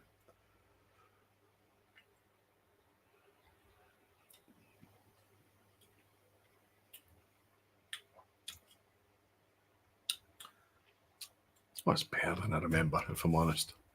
That's perfectly fine. In fact, I quite like that. There's a nice kind of savoury thing in the finish. Oh, the finish is iron brew. The finish is... I don't really see that. Sweet, and Lucozade tablets, and maybe even sweet orange. I don't know what Iron Brew's flavoured with, but Iron Brew is its own flavour. Like there's nothing that tastes like Iron Brew. Bubblegum to Americans. So whatever flavours Iron Brew, they taste Iron Brew and they just taste bubblegum. Really? And much like we taste root beer and we taste Germaline. Ah, okay. Yeah. That's not nearly as bad as I remember. Stefan, I apologise to you, my friend. And Stefan's not offended in the slightest. But Jimmy likes saying the basically I'll drink anything. Like Roddy doesn't not like anything. That's absolutely not true. Here's to drinking anything. Here's to drinking anything. Here's to trying. Here's to trying anything and drinking with discernment. Yeah. Let's go with that. That's not terrible. You know? It's not nearly as bad as I remembered it being. I honestly can't taste the Iron Brew in it. You can't? No. I think just by pure power of suggestion. I mean, poured blind, would I pick up Iron Brew? I'd probably not. But because there's Iron Brew in it, but on the finish, especially now, I've got that confectionery sweet thing. It's a sort of odd finish. But, yeah. You said bitter, right? You got bitterness. Yeah. Brian Emerson, when I drink solo, I use a cuspidor, a spittoon, to avoid the adverse negative effects from alcohol. Is this taboo with the whiskey community? Should I be embarrassed to confess this? I'll let you take that one, Roddy. Well, I mean, I'm tasting stuff all the time at work, so we use spittoons all the time. But that's because otherwise, we wouldn't be able to function at work. I don't do that in the house. If I'm having a nightcap or whatever, then I'll have the nightcap. I mean, I don't know if I'm the right person to ask, because I would say that if you're in the booze trade, then, or how would I put it? If you start in the booze trade, then you very quickly fall out of the booze trade if you can't regulate your drinking. So, at work we use spittoons all the time. We're always tripping over them in the shop because that's what you do. And you'll see people who are not in the booze trade be looking aghast at us throwing stuff away because we've tasted it enough to assess it. And then you get on with your job. And then get on with my job. But in the house, I'll have what I'm going to have, and that's that. So I'm kind of the wrong person to answer that in a sense, But you're the right person to reassure Brian that he is not. Absolutely. He should not be embarrassed. No, absolutely not. No. Let me say this. When I'm at home, I'm the same as Roddy. I pour a dram with the full intention to drink the dram. Mm-hmm. So you pour to what you want to drink. Mm-hmm. Don't be greedy. Don't be lazy. Even if you're taking it to the sofa, pour small. Nose and you use.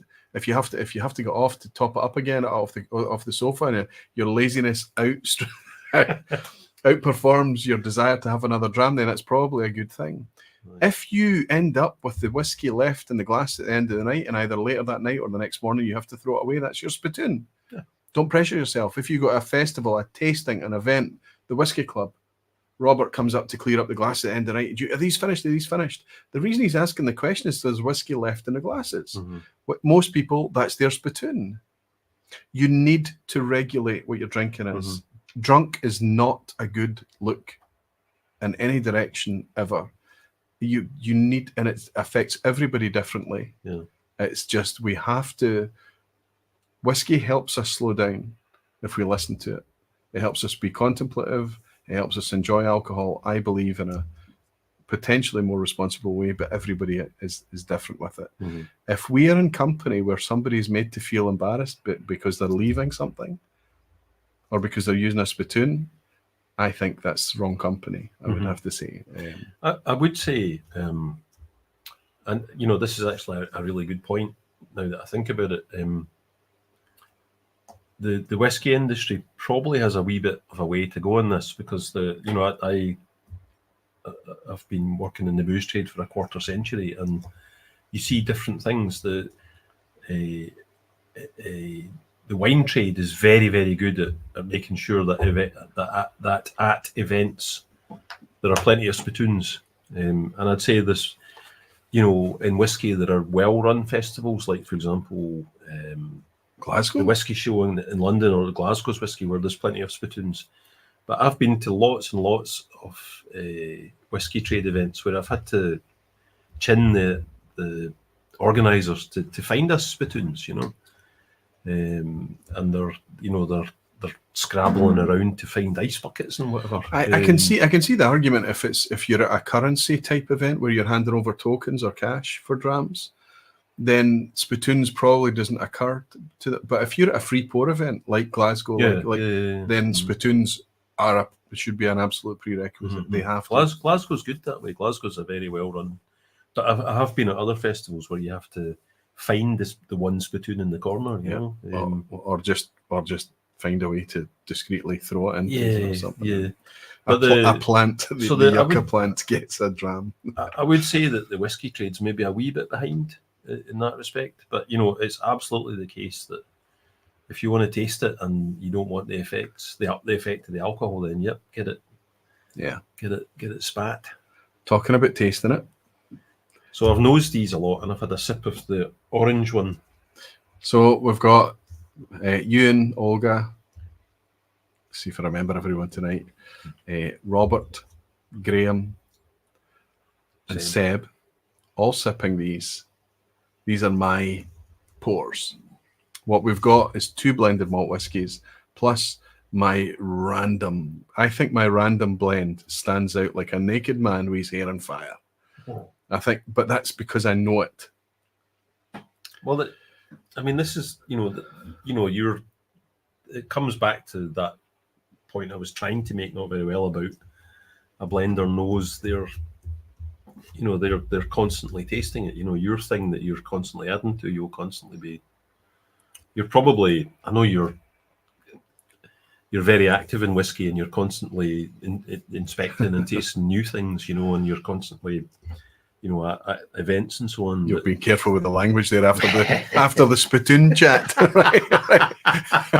You're very active in whiskey. Active in whiskey, yes.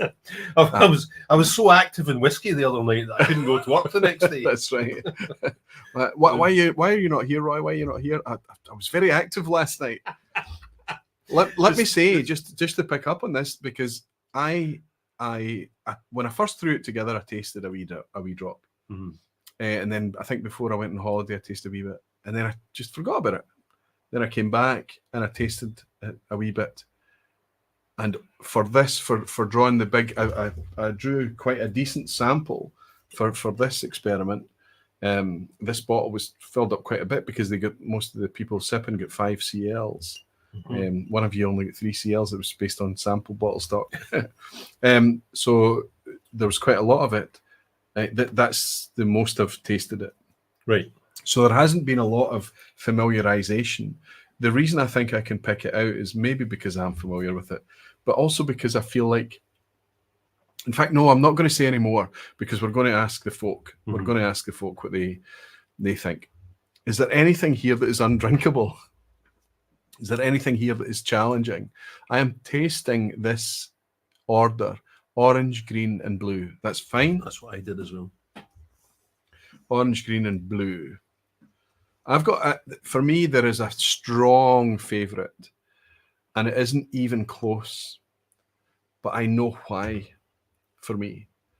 And it was my favourite before I came into tonight, and I tried my very, very best to just sip it kind of absent-mindedly, but it's still my favourite tonight.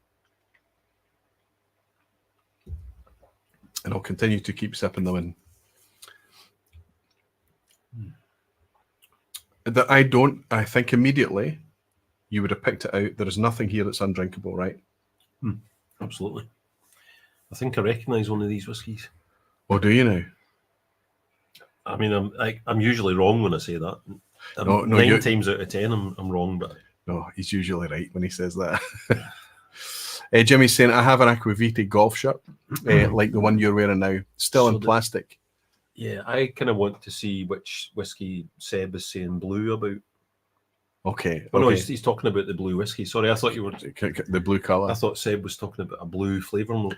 Jimmy's saying he's got one of these shirts, he said, I'm wearing now, still in plastic, XXX. What do you think it's worth on the open market?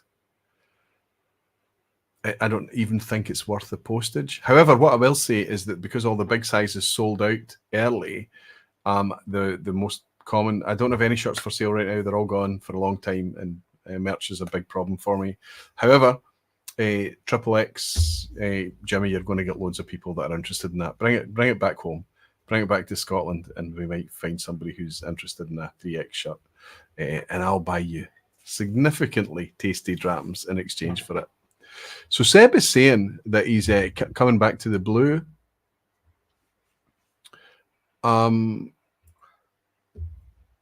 That's interesting. Blue for me is creamy, bright green apple and coal smoke. Tastes like OJ, light spice and bright citrus. Fantastic, Seb. Superb. Tom is in here, Whiskey and Wine Trails. He's saying that recycled review Infinity sample was a glorious chaos. Perfect for a rainy day in the Highlands. So Whiskey and Wine Trails, Tom, fellow who bought me the stave I was showing off earlier, he got bottle number 2. Nick Keane in New Zealand got bottle number 1. And that potentially the people that are sipping tonight, you and I, are the only people that's going to ever sip this whiskey. Because after this, I'm going to go out and dose the hell out of that cask with lots more whiskey, because I find it fun. And I think it might be quite a nice thing to do with the community to have this kind of snapshot a vPub every couple of years where we go back and visit it. But also people traveling through, I give them a wee sample bottle of, here's a wee sample from the Infinity Cask, you know. It might be shite, but it's something that is complete. It's unique shite, you know. They can't get anywhere else, so it's a kind of fun. It's kind of a fun thing to do, and you have that anxiety of, oh, I'm meeting X today. What can I take them as a sample? You know, well, I don't need to give away my Pappy Van Winkles. You know, I can suddenly give something that is much more unique than a Pappy Van Winkle. I don't have Pappy Van Winkles to give away, by the way. I should just say very, very quickly. All right, auction for charity. No, that can't happen. I can't sell this. This is not, isn't it? There's, you know, I don't know what food agency would come down on me, but they'd probably put me in jail. I think the revenue would be down faster and quicker. Yeah, that's right. Faster and harder. Yeah, that's right. Absolutely. And also, anytime that I give somebody a sample, it would need to be with a handshake and the understanding that this is, you know, it's mutually accepted. And a disclaimer. Yes, like, look, I'm just giving you this as an ornament. If you choose to drink this, it's at your own risk. Yeah. Seb is saying, orange. Initially PVA glue, sorry, on the nose, but mellows after time in a glass. PVA glue. Oh, I'll give him that. A wee bit of PVA. So that kind of PVA note, I often associate that with bourbon barrels. Scotch and bourbon barrels, I mean. But the palate is juicy and dark fruit led with a dark chocolate and raspberry vibe and spice. I like. So that's him on the orange, which I've got in my left-hand glass, same as you now. Yeah. Dark chocolate and raspberry, I'll give you it. But I also think it's the softest in the lineup tonight. I'd agree with that. Right, just the in terms of ABV. Rob Smith is saying, I never settle for anything less than unique shite. Sorry, Rob. Jim Legge is saying, your shirt, the shirt you goon. Oh, okay. Sorry. Olga is saying, have you heard of Perpetuity blended Scotch whiskey? No, Olga, I haven't. Olga, tell us what you're thinking of these three, what you're getting from them. Robert, have you seen Robert in tonight, Robert Smith? He's very quiet. I bet he's away and doing an extra shift at the bottom. Did you see Robert? Have you seen? No. I spoke to him on Monday. I know, but is he in here tonight? No. And I haven't seen much from Ewan recently as well. Probably sent Ewan away, but it'd be interesting to get the feedback. What do we think of if we move on to green then and Olga's order?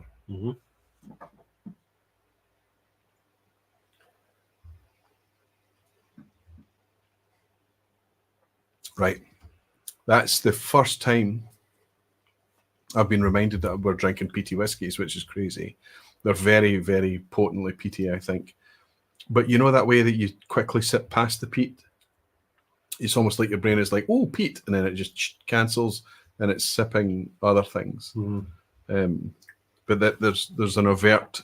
There's peat. There's peat on the outside, but then what's happening in the middle is the fruit. Mm-hmm. It's like dried apples and dried figs and. This was all. This is so you're in a fruit realm with this. Yeah, and then outside of that, there's kind of a peat wrapper. We're always a wee bit. I love drinking with you. We just sometimes we do absolutely agree, but often. So this was, especially moving on the back of this one. For me, this went all wood spice and cigar box and kind of you know, the spice was amplified a bit, probably because of ABV. I think maybe the orange is a wee bit softer. Green, suddenly the wood spice came in. I've got like a tobacco leaves, cigar box, cedar wood, those type of notes and things. Cinnamon, gobstoppers. You remember those? No, I can see the spice, but when I sip that, what's prominent? Dried apple and fruit is the dried fruit notes, you know. And yeah, that when you point it out, yeah, I can agree with you that there is definitely spice there, and then around that there's a kind of nebulous cloud of peat smoke. Yeah. Well, that's when I was sipping the orange, I'd forgotten that they were sipping peaty whiskies. You can, and it's not because it's not peaty; it's clearly potently peaty. But I think because the blue one is shouty peat. Let's go into the blue one. You know, that means that you don't notice it as much in the. And also this just putting my nose back in that, it seems very, very Isla, coastal, salty, seasidey sort of peat. This blue one. The blue one, yeah. Let me ask you this. When peat manifests for you, we've talked about this a lot, the peat blight. It's a real thing. Peat blindness, yeah. And I think it's the same as you would. The most common analogy that I use is spice in curry or something. The more spicy you love your curry, the more you dial out the spice, the more you want more spice, and the hotter you want your curry to be, or whatever that may be. I don't know. It seems to, but for me, I can literally be sipping away at a whiskey. One of the kids or my wife or something like that will go, you know, they don't even put their nose in the glass. They're sitting on the sofa and they can smell the smoke. And I'm sitting there going, is this smoky? Yes. And I think that the only way, we've talked about this in the past, but I think there's potentially new people in tonight. That is something that may happen to you, and it happens to me far too regularly. And I don't know that it's anything to do with sipping a lot of peaty whiskies, but I think it's got a lot to do with when you nose whiskey, what you're looking for before you stick your nose in the glass. What's the first thing you think of? What's it? Do you think of anything, or do you just let the whiskey lead you? It kind of depends on context. You know, like the only time I would not think of anything would be if it was in a sort of super strict blind tasting.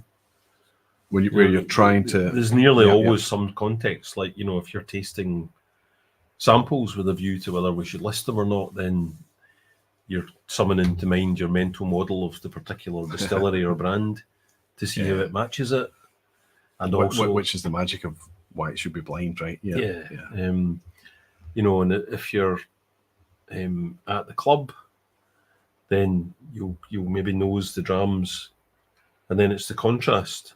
You know, so if you've got six, if we were doing a Lafroig tasting, say, then you know you would dial down your expectations of peat because everything's peaty. Whereas if you were doing a barrel night where there's one or two peaty drams, then the peaty dram stands will out, really jump out. Yeah, that's right. And it's never simple. Never simple. I know, and it's also to do with. So sometimes I'll smell peat. Other times I won't smell peat, but somebody else will and point it out, and then I smell it. And other times I don't smell peat. Somebody points out the peat, and I still don't smell it. It's so you talk about context. I'd also add a layer of environment onto that, or where your mood or where you are or how you've been sipping. There was a time in my whiskey journey that peat was the most that I was so sensitized to peat that even Highland Park was a peat monster to me. Mm-hmm. I vividly remember it, and these days it's kind of like I have to contrast it. I have to be sitting there and sit backwards and forwards, and then you're like, oh, of course. Or these wee things are magic. Cover the glass for a while, and just kind of let the. Also, one of the tricks that I've become used to, and it's become muscle memory now, coating the whole glass in the liquid, just rolling it round, and kind of just giving it a second, and then and that's when you get the peat.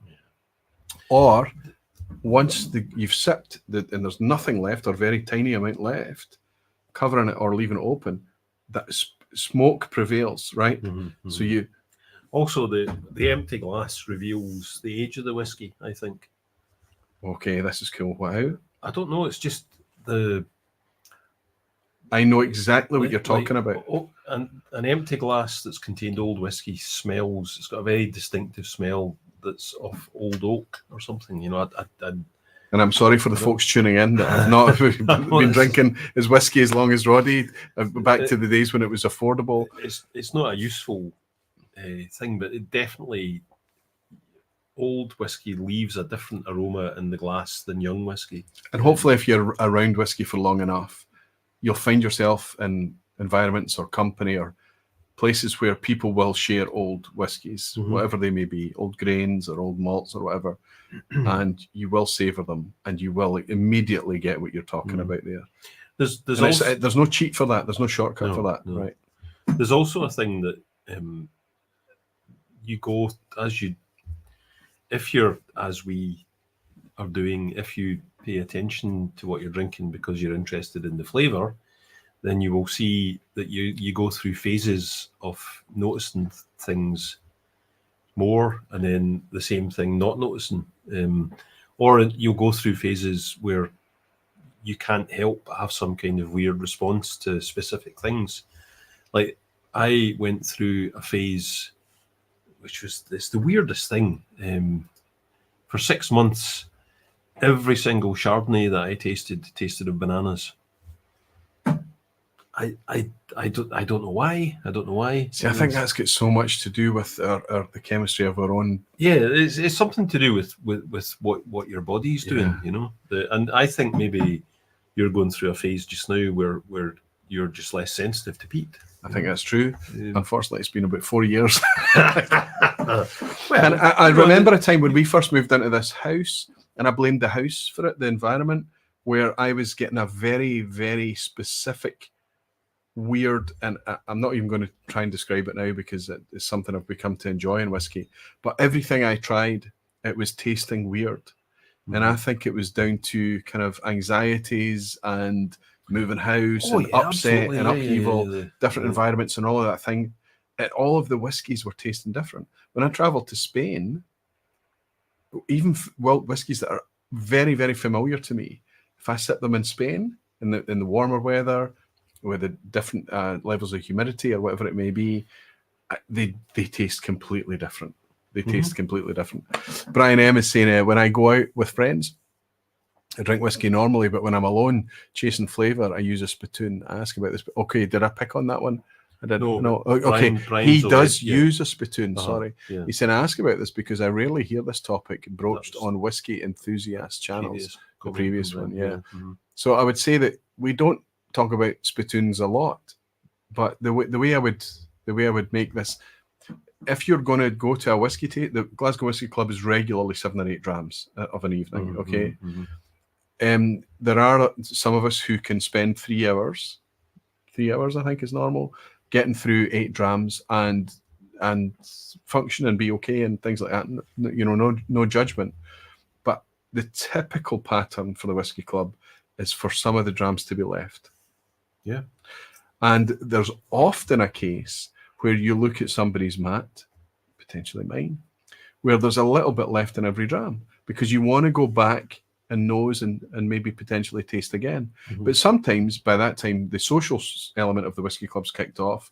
There's other things to do, and the drams are forgotten about, and it's left. That's our spittoon. It doesn't need to be a physical spittoon. And I think that if anybody, like we've already covered this, it just use the spittoon, Brian. And he's saying, I much prefer whiskey's flavour and social effects over its psychological effects. That's one of the ironies, because we love the flavour so much that we're always fighting the effect of the product that we're drinking in order to enjoy the flavour. And yet there is a way to do both. When you get to the point that you're doing this and the flavour is incidental, when it's just, you'd be as well sipping a beer, a zero alcohol beer or water, that's when you need to have the recognition to say, okay, the flavor's not a function anymore. It's changed. It's changed now.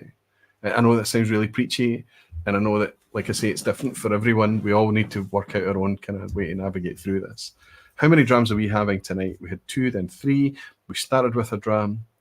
I hope we're going to finish with a dram. So 7. Yeah. And yet, I think these are the level that we've got in here. So the only one I finished is the opener. The opener, the blend at the start, the Drukit Dug. Okay, let's go with this. So if Ewan, if Robert, if Olga, if Seb and Graham are all ready, just type in your favourite and second favourite. Okay, so type in blue and orange or green and blue or whatever it may be. Tell us what it is. See if you can pick out specifically what my blend is. What is the thing that I just stupidly, randomly, recklessly threw together by tipping all those bottles into that cask? This is not to prove anything. This is not to, I fully suspect that the one that I am being stupid with will be obvious. Is it obvious to you? I have a strong opinion. You have an inkling. Good. But we've established before you reveal what that is that there's nothing undrinkable here, right? Absolutely not, no. These would all pass muster at the club. Right, that's important to me. Right. However, there is no guarantee behind that if you do what I did, that you're going to end up with something that's drinkable, I suppose. Peat masks. Do you think peat can work as a blanket? I mean, younger whiskey. Okay, so the benefits. PT whiskey comes ready faster than other whiskies. Yeah. For I don't know why. Like you need a chemist for that, but definitely PT whiskey is drinkable earlier than other whiskies. And bizarrely, wonderfully more enjoyable when it's older. Yes, it's and hideously expensive. Yes. So there's Ewan's put orange as his favourite, blue second. So he's gone orange, then blue. Okay. So what I'll do, you can continue reading this on this screen, Roddy. Right. I'll switch to this, and I'll pull this up because this is interesting. He's gone orange, then blue, has he? Uh-huh. Right. See anyone else that you can pick up? Graham Fraser's saying orange. He says red, but I guess he means orange is infinity. Graham, there isn't a red one. Like there's an orange one, but yeah. How do you make this one scroll? Oops, like this. Oh yeah. So Seb, right? So Graham Fraser saying green first and blue second. Okay, I'm still trying to make this. This right? Is, and I know it's just this is horrendous. Seb's saying blue first, orange second, and Seb's guessing that orange is a blend. Right. Let's see who else. Where are we? Olga, orange then blue. I'm guessing that green's the infinity. Right. I wish I'd been listening. Right. I've worked out how to make this work now. Do we need to scroll back through this again? Yeah. Where do you want me to go back to? Oh, jings. Right. But a wee bit more. Graham Fraser said, I like Right, green first, blue second. Right. So there's Ewan saying orange is his favourite, blue second. Got Ewan. Yep. Up a bit. Sorry, the other way. The other up. Yeah, the down. Aye, all right. Graham Fraser's green first and blue second. Right, good. Thanks, Graham. Then blue. Seb is blue first, then orange. Seb is blue first, then orange. Yep. And then Olga is orange first, then blue. Thanks for the indulgence, guys. It's amazing. Ewan, Seb, Olga, Graham. I don't think Robert's not here. No. So Robert gets a big delete. Look at that. Look. So I'm actually your favourite. Orange, then green, then blue. So you don't need to change anything. Right. So I'm going to do a wee screen share here. To the best of my ability. Share screen. Okay, and that just to show everyone that is. Let's make the background black. That's so. I think I see a pattern here, and I think that green is the least favourite. Despite it being Graham's favourite. But on balance, green's the least favourite. Yes. There's no science behind this at all. Nothing. A sample size of 5. Extensive sample size of 5, right? No, 6 if we include Roddy. Oh, but then of course Robert's not here, so of course it's 5. Blue's in the middle, and orange kind of sneaks it with you, Olga, and Ewan picking it as a favourite. One in the middle, Graham putting it at least favourite, right? All of the colours have had a least favourite, and all of the colours have had a most favourite, which is absolutely what we expect to see in these kind of things. So what we've demonstrated tonight is that despite me being absolutely abusive with that mixing of whiskies, just kind of throwing thought to the wind and just putting everything in that cask, I have dodged a bullet. I didn't, honestly, I didn't ruin anything. I am encouraged to go into the stash and pick out the things that I'm probably not going to. I pointed out 1 or 2 to you tonight when we were chatting, and tip them in, and let's see how this develops going forward. I'm going to relax a wee bit about the peatiness. It doesn't need to be peaty. I think we've got a firmly peaty foundation, and that'll. What's your word? Persist. Persist. Yeah. So we're done with the peat. So now I can just kind of put things in it. It might even get stronger. There was one time that. So I was talking about my friend James that makes cider. I was there one year and we took in a container load of barrels, and we had to. It was a week of bung sniffing. We opened them all up, sniffed them to check they weren't sour, and then steam cleaned them all. So that's like superheated steam. Which, by the way, if you steam a good barrel, it smells like the best butterscotch ever, Oh, wow. None of those barrels were smoky, because by request, James doesn't like ex-peated. Some cider makers do. Filled them all, and then 6 months later, one of them had become smoky. This happened in the club on Monday night. We were clearly sipping. And it was Michael Henry, it was Loch Lomond that was hosting us on Monday. And none of the things that he brought along, from my memory, was peaty or smoky. Certainly the one that we had, and everybody at the table started to talk about smoke. And I'm looking for it. Of course, peat blight, I'm not going to pick it up. But they worked out what they were picking up on was charring this. It's not peat, but what they're getting is a smoke effect from the charring of wood, the barrel. from the wood. Yeah.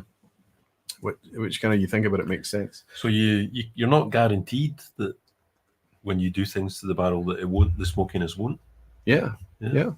And some people, especially people that come into Scotch for the first time, the only thing that they taste or smell is a smokiness, even on things that we would perceive as being very the opposite of smoky, unpeated, right? Anyway, it's time for the reveal. It's time for us. So we've got Ewan, Seb, Olga, Graham, and obviously Roddy here next to me here, and they have all worked out that we're sipping 3 peated drams, only which one of them is mine. I'll tell you that my favourite is this. It's not mine. My favourite is not mine. My favourite is the Elements of Islay. I'll try and make the camera focus on it, of course, like I always do. Elements of Islay. Bourbon cask. This is my second bottle of this. Are you still selling this?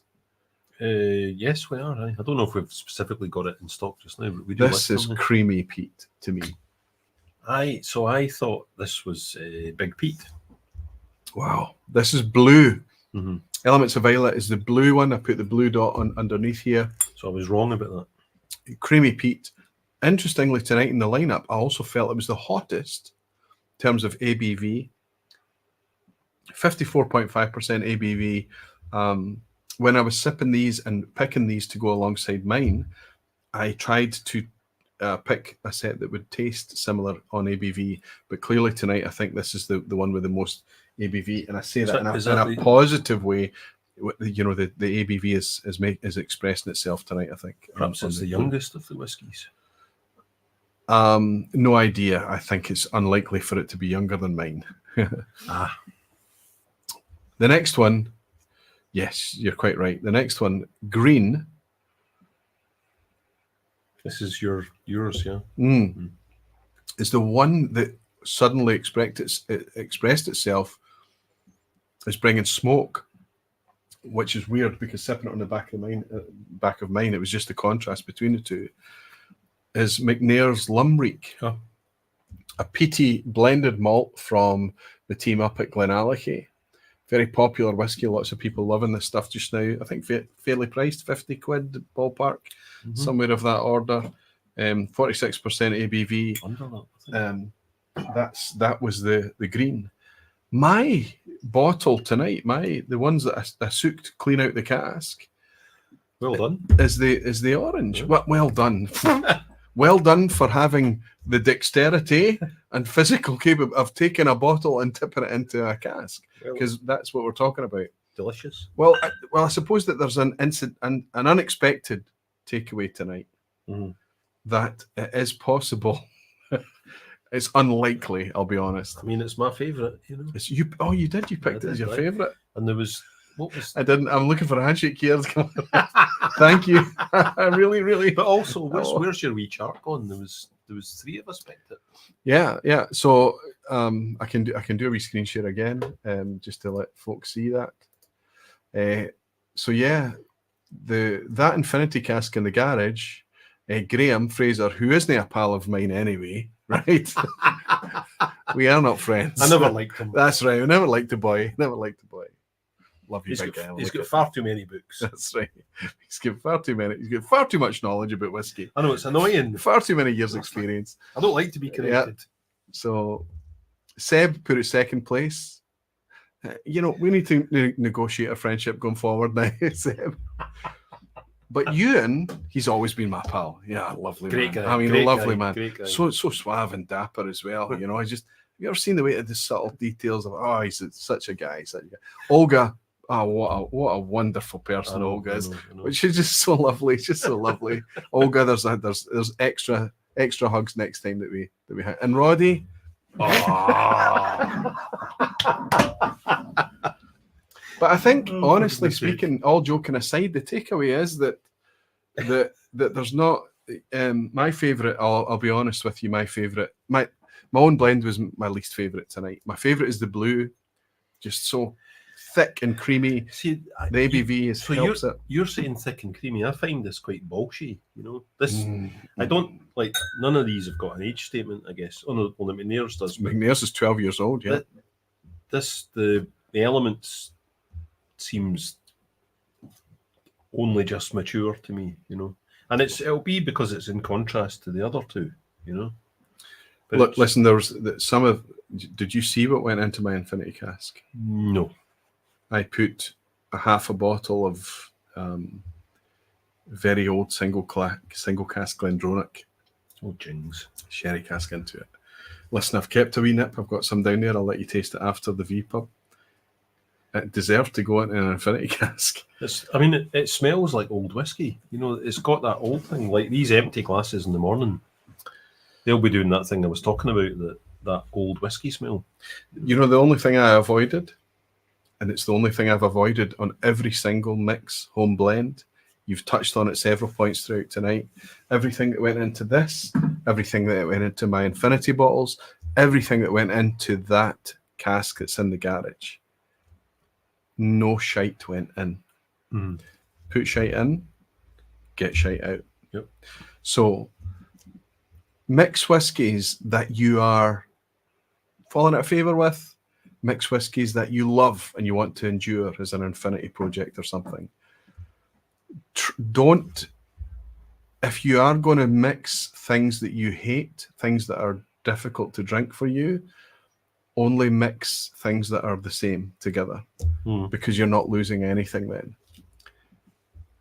People were freaking out about me putting these really, really delicious whiskies, Isla Mist, Talisker 10, old label bottles of Talisker 10, lots and lots of stuff, and people were freaking out about this good whiskey being wasted.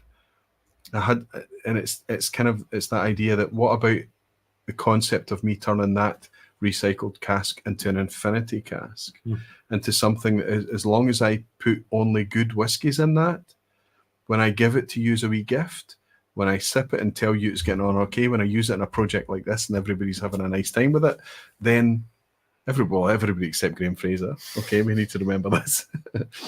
then we never liked the guy. The only takeaway, the only takeaway is don't put all your shite in. You can make a shite infinity blend and then try and put other things into it to encourage it back to something more positive. It'll take ages though. It might take you a long time, but that's okay because it's whiskey that you don't like anyway. The thing about the infinity cask, and I'm sorry that I triggered so many people by putting the really special whiskies in there. I mean, there were some really nice whiskies I put in. It's important that it's not to rescue terrible things. The skill to put together a good whiskey, even you and I might be able to get there. Well, not tonight. Well, no, I think you did. I think your whiskey that you put together tonight was absolutely deliciously drinkable. I picked another one that was favoured over it, but I think that you picked that whiskey to target because it was something you liked as well. So you're giving yourself a hard thing to start with. My point being that you, I don't know what my point is. My point is that you don't need to. It's not about rescuing bad whiskey. It's about having fun with the whiskey that's on hand. Yeah.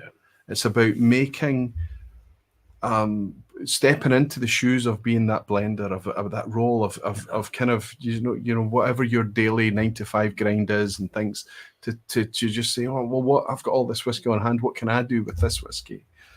And being a wee bit, if you've got the stocks, being a wee bit relaxed about it. I have put no effort into that whatsoever, other than the fact, and this is crucial, I refused to put anything I considered shite in. I put things in that I considered subpar, that I was willing to sacrifice. PX Glendronach, very, very, 1996, I think it was, Glendronach. I wasn't enjoying it on its own. It was like ice cream syrup. But a half bottle of it in a cask, It's almost going to be a thickener. To round out the other whiskies. It's something to enrich and things. And yeah, anyway. Let's see how we get on going forward. That's where we leave it tonight. I think what Roddy and I are going to do is talking about spittoons. These glasses are pretty healthy still, but we've left a bit of space because Roddy brought me a special treat tonight. Can we have a wee bit of that to go through the quiz at the end? Absolutely. Let's do it. Thank you everybody for indulging us tonight. I hope it's been a wee bit of fun. You'll need to do the focus thing because I can't do that. Well, it's not a Springbank 12 cast strength. That's what it's going to focus on, right?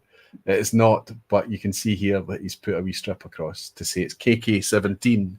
Tell us what that is. So this is the Kilkerran 17-year-old for the UK for the 20th anniversary. We had a rat. Oh no! This. All right. Sorry. This is precious liquid. We had a ballot at the shop. Thank you very much. And unbelievably, one of the people that entered the ballot didn't bother replying to our email saying you can now buy a bottle. So I was like, well, can I buy that one then? And my colleagues were like, no. So I did a bottle split. And because obviously it's a bottle split, then I don't have the actual bottle. So we thought it'd be funny to put it in another unicorn bottle. Oh, it's quite big. It is quite big. Just a wee side note for Jimmy Legg. I did actually make a cocktail with some of this, and it was amazing. Okay, he's just imploded. Not only did you make a cocktail with his favourite distillery, but you made a cocktail with a very, very exclusive cask that everybody's after that he may have never tried from his favourite distillery. Right. So, but it tasted great, is the thing. It enriched your life. It did, aye. Cheers, fella. Cheers. Thank you for looking at it. Cheers, everyone. Cheers to us. Tim Doropass Whiskey. Happy birthday, Menno, in just a few hours. Oh my goodness, do we have a Menno birthday coming up? We should have had Menno in doing the quiz tonight. Unfortunately, it's me doing the quiz tonight. It's going to be brutal as well. But I aspire to your heights, Menno Greek. It's wonderful to have you as part of the community. It'd be amazing if this weekend is your birthday. And let's raise a wee glass. You know Menno, right? The guy who brutalises us with the quiz at the end. I do, yes. Many happy returns, our Belgian pal. Happy birthday, Menno. It's perfectly in sync there. Peter Lee saying, hi, Roy and Roddy. It was me that tasted the char in that Loch Lomond. That's right. It was you that started to talk about it. Roddy kindly gave me a sample of the A and B to drink along with. Whiskey makes us happy. Cheers, Peter. Thank you, Peter. Thank you, buddy. I'm glad you enjoyed it tonight. I didn't realise that he had a sample of yours. Because I sampled up more sets than you had, so I had a spare set. Which is why I have these tonight, the ABs. I was emptying my club bag. In these. Because I also made up extra sets for some of my colleagues. Okay. So I was just like, you can have one, and you can have one, and you can have. We've been talking about Germaline, that wintergreen note. It's on the finish on this. Holy moly. Yeah, you getting it? Yeah. The root beer thing. One Glassman Warner is saying it's not about rescuing bad whiskey, it's about having fun with the whiskey at hand. Well said. Cheers. Thank you, Warner. I was thinking about you today. I saw a registration plate that was literally, it was like, it was almost the word Warner was, and I thought, I wonder who Warner is. But you're here, you're doing well, hopefully, buddy. It's nice to have you in, and thank you for your dram. And Tim again has brought us another dram to say the Whiskey Woman Springbank 12 review was epic. I shared the life out of that. It's one of the best it's Whiskey YouTube gold. We'll just search the Whiskey Woman Springbank 12. Absolute nonsense. Brilliant. Okay, we're going to roll in. We're going to kill this off now. We're over 2 hours now. This is always a very lazy session for me, just getting to hang out with a pal and things like that. We did put genuine effort into this, arguably months of effort into this.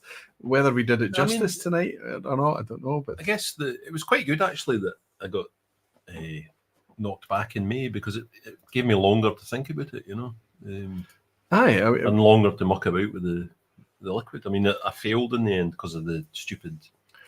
Well, I think the cask maturation. But I think what's happened is that you ended up being the more focused end. I ended up being more the random end. And I think if you do have some whiskey on hand that you can play along with, even if you ruin it, give it time. More time than you might imagine, and even if it's in a glass bottle, give it time. It's still chemistry that's happening there, and it does change in glass, especially when you're marrying it in an infinity bottle, and then work out what's wrong. How would you add some grenadine? No, Jimmy, he won't do it. He won't do it. Some people add sherry to their infinity bottles. I have done that legitimately, like or PX or the other thing that I'll have a glass of sherry and keep the glass, and put a dram in the So I quite like to at the end of a day, especially on the weekend or when I'm visiting James, we'll have a glass of sherry just when we get back in from the cidery. Just one wee sherry it's very, very civilized. That is very civilized. Almost classy, Roddy.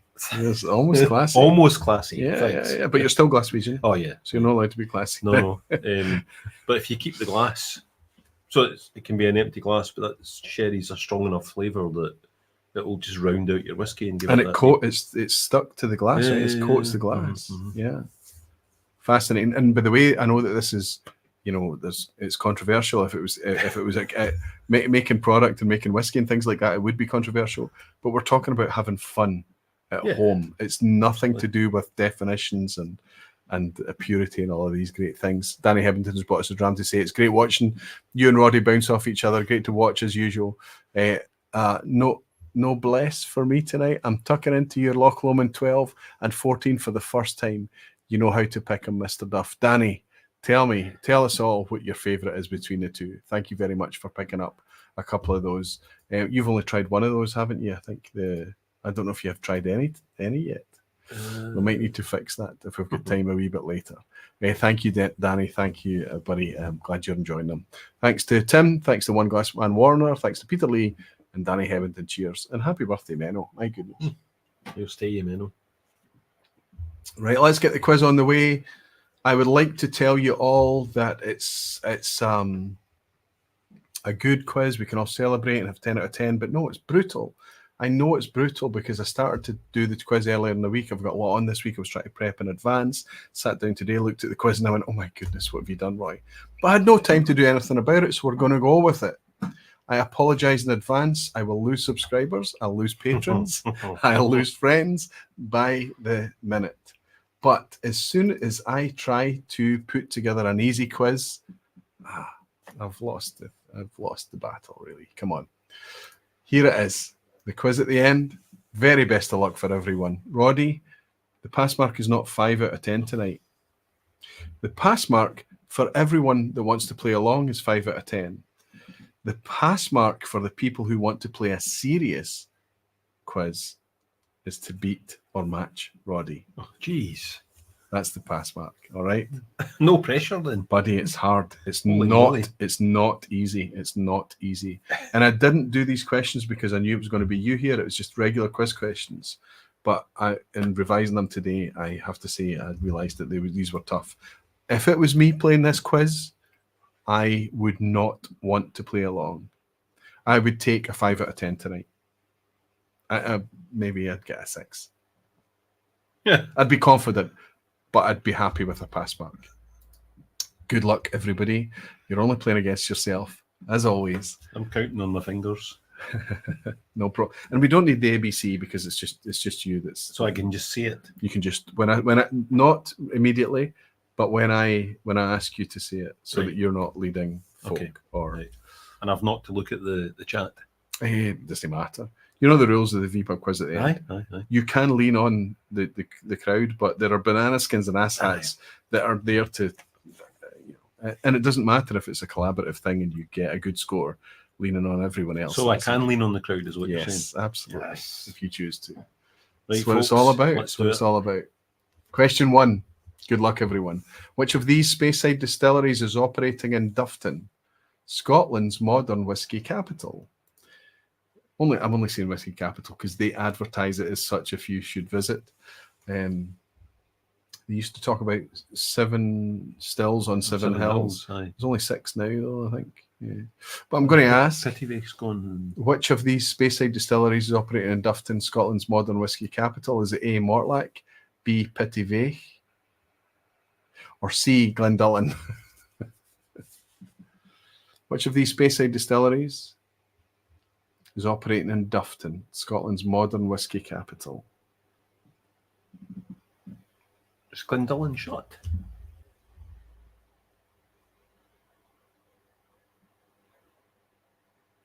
I mean, it's not Pitty. So I'm going to say A. Oh, sorry. Everyone is shouting A, well ahead of you. So there's a 6-second delay. So they're about 12 seconds ago. They're putting in these A's. Only 6 hills, not 7 hills. No, Alistair McPhail's in. Good to see you, buddy. I've been thinking about you a lot recently, and I hope that you're coming up at the end of September. It'd be great to have a wee chat with you about some stuff. It's good to see you in tonight, buddy. I'm asking for operational distilleries in Speyside. Is this the banana skin on? Yeah, they're all Speyside distilleries. They're all Speyside distilleries.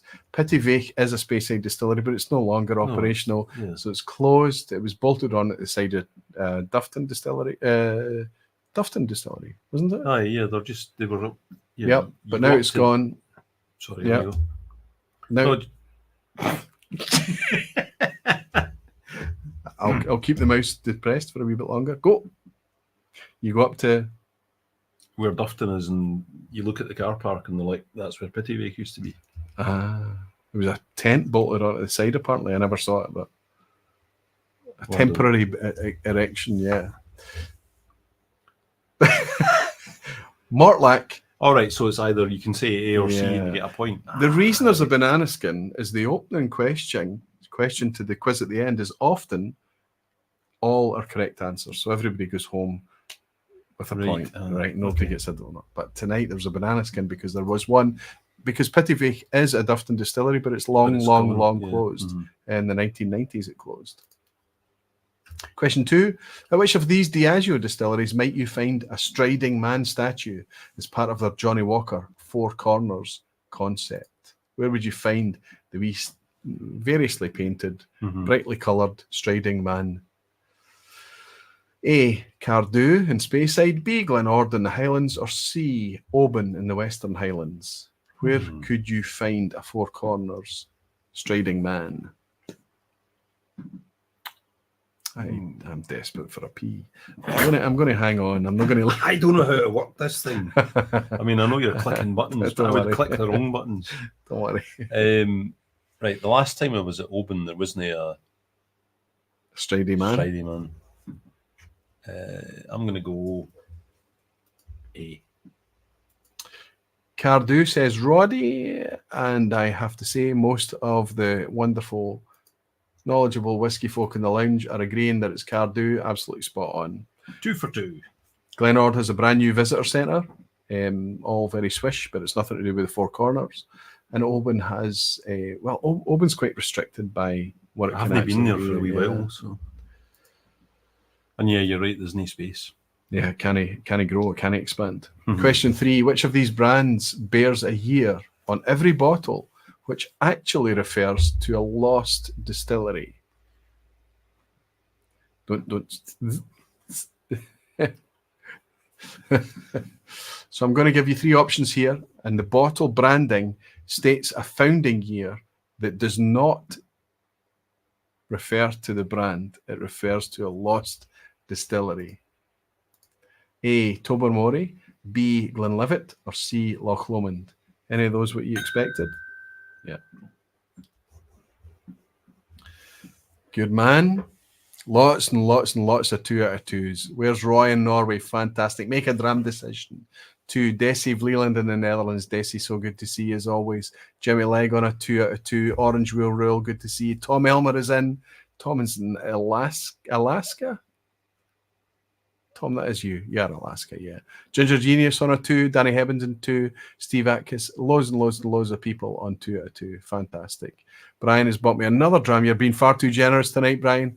Peat blindness is real. I wish I could taste Port Charlotte 10 for the first time without having had peated whiskey prior. It's like how I wish I could experience hearing Beethoven's 7th Symphony for the first time.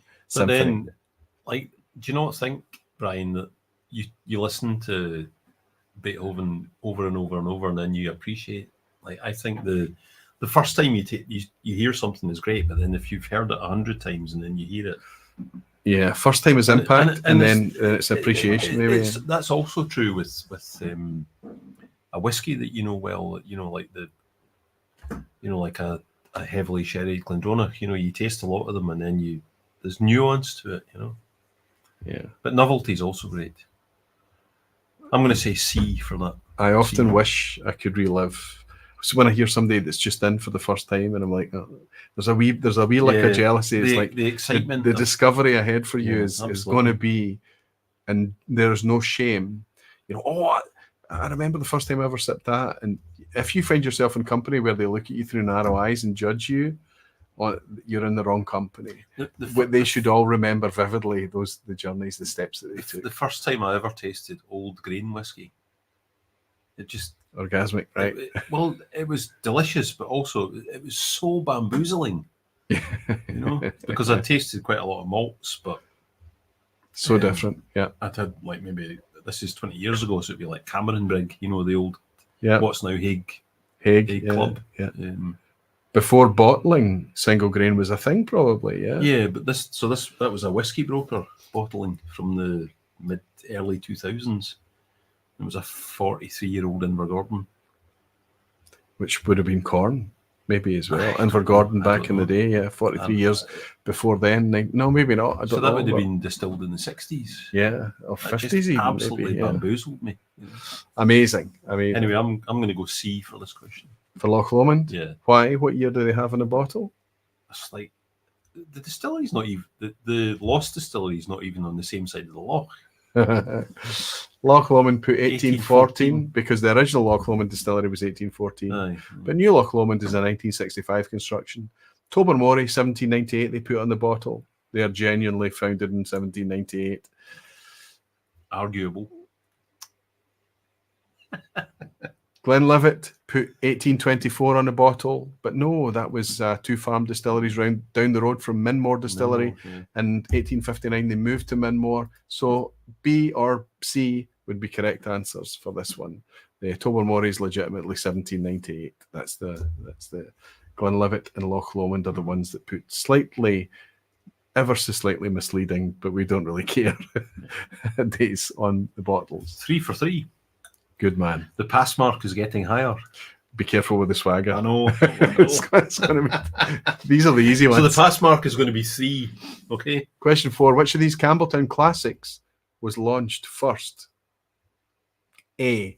Glen Scotia Victoriana. B. Springbank Cask Strength 12-year-old. Or C. Kilkerran 12-year-old.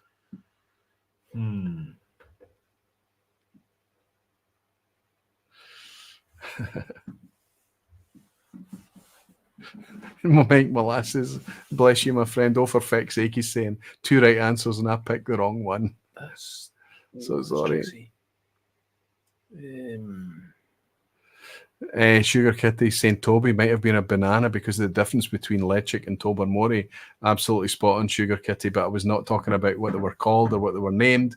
I mean, originally Glenlivet in 1859 was called Minmore, but I was talking about the founding year. Right, which is the earliest of these 3, buddy? Which is the oldest? Victoriana from Glen Scotia, the 12-year-old classic cask strength from Springbank, or Kilkerran's 12? Yeah, I'm going to go B. B for Springbank cask strength. You and the majority of the very knowledgeable whiskey folk are spot on. 2010. Much younger than we might actually imagine, 2010. Well, I knew it was relatively recent because I remember when Victoriana was launched. 2015. Yeah. Along with so much of that revised the 15-year-old, Victoriana. I think they all came out at a similar time. That was the start of the Renaissance of Glen Scotia, right? Quite amazing. The OG Victoriana was 51.5. Yeah. A wee auction tip. I'd love another bottle of that. 51.5% Glen Scotia Victoriana. They've not bettered it, to be honest. Anyway, 4 for 4. 4 for 4. Yikes. Here's the image question. I'm just going to ask you to look at these buildings here and ask you, where are we? Are we A, on Islay, B, in Speyside, or C, in the Western Highlands?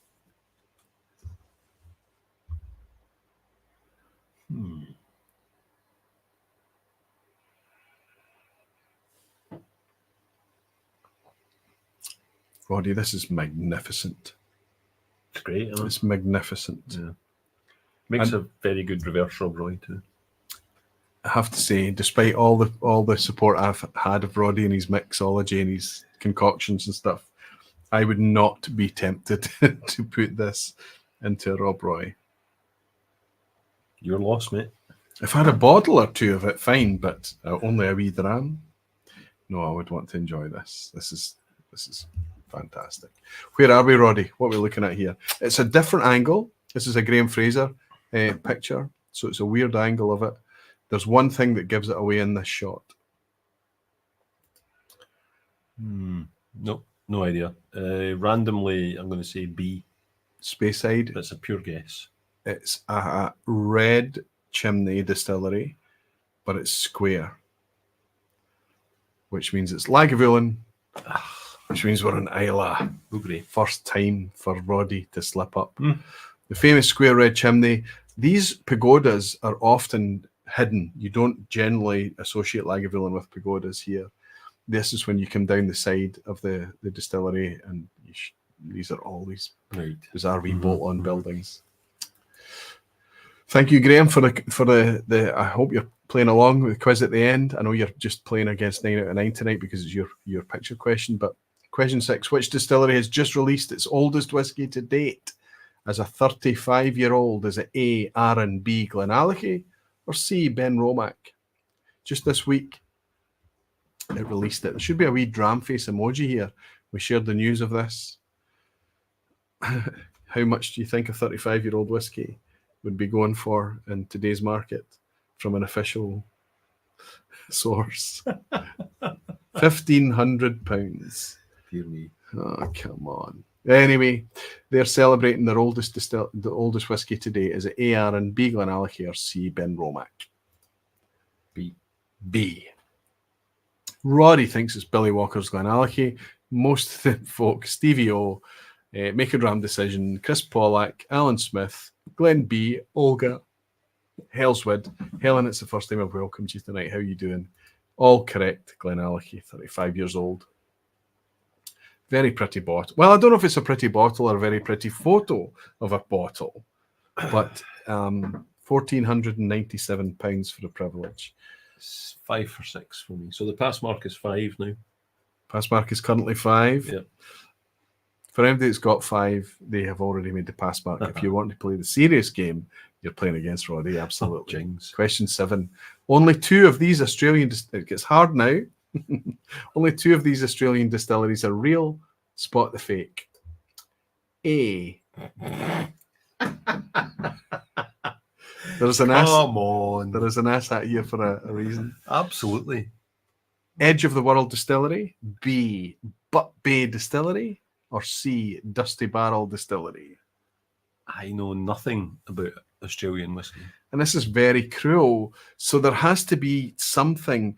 Roy wouldn't be just cruel. He's not asking horrible, horrible questions just to be horrible. There is a way for us to navigate through this. There is a depth to this. There is a... No, I think it's just vicarious cruelty. You wouldn't be far wrong. Helen has forgiven me for not spotting that she's in tonight. Thank you, Helen.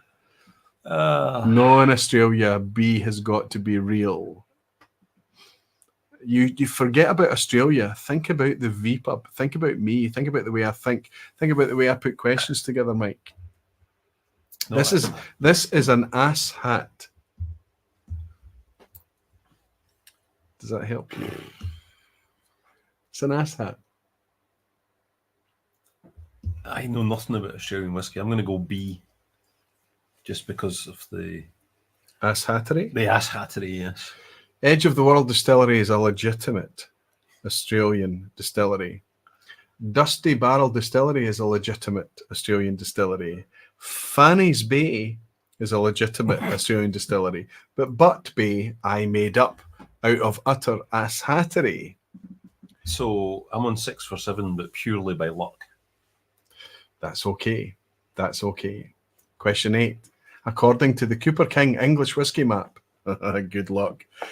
2024, latest edition. How many English whiskey distilleries do we have today? These are distilleries not making gin, or maybe they do make gin, but they are making whiskey. Actually making whiskey. They're making whiskey that they did not exist 20 years ago. How many do we have today? A, 33, B, 44, or C, 55? According to Cooper King's fantastic map. You need to download this map. Can I download it before I answer the question? You can try. My phone's not even in the room. How many do we have today? 33, 44, or 55? It's a guess again. Guess. A. 33.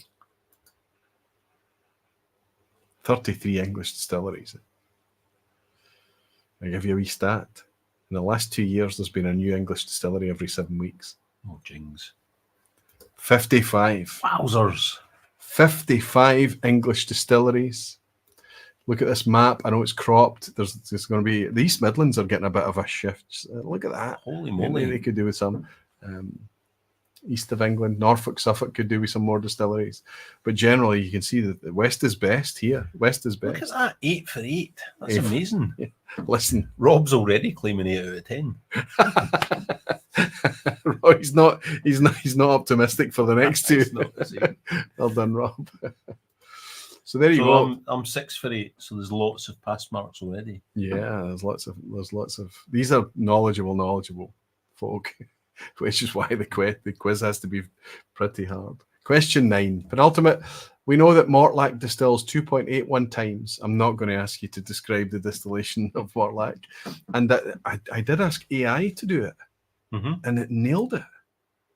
It summarized it down into percentages as well. Sorry, distraction.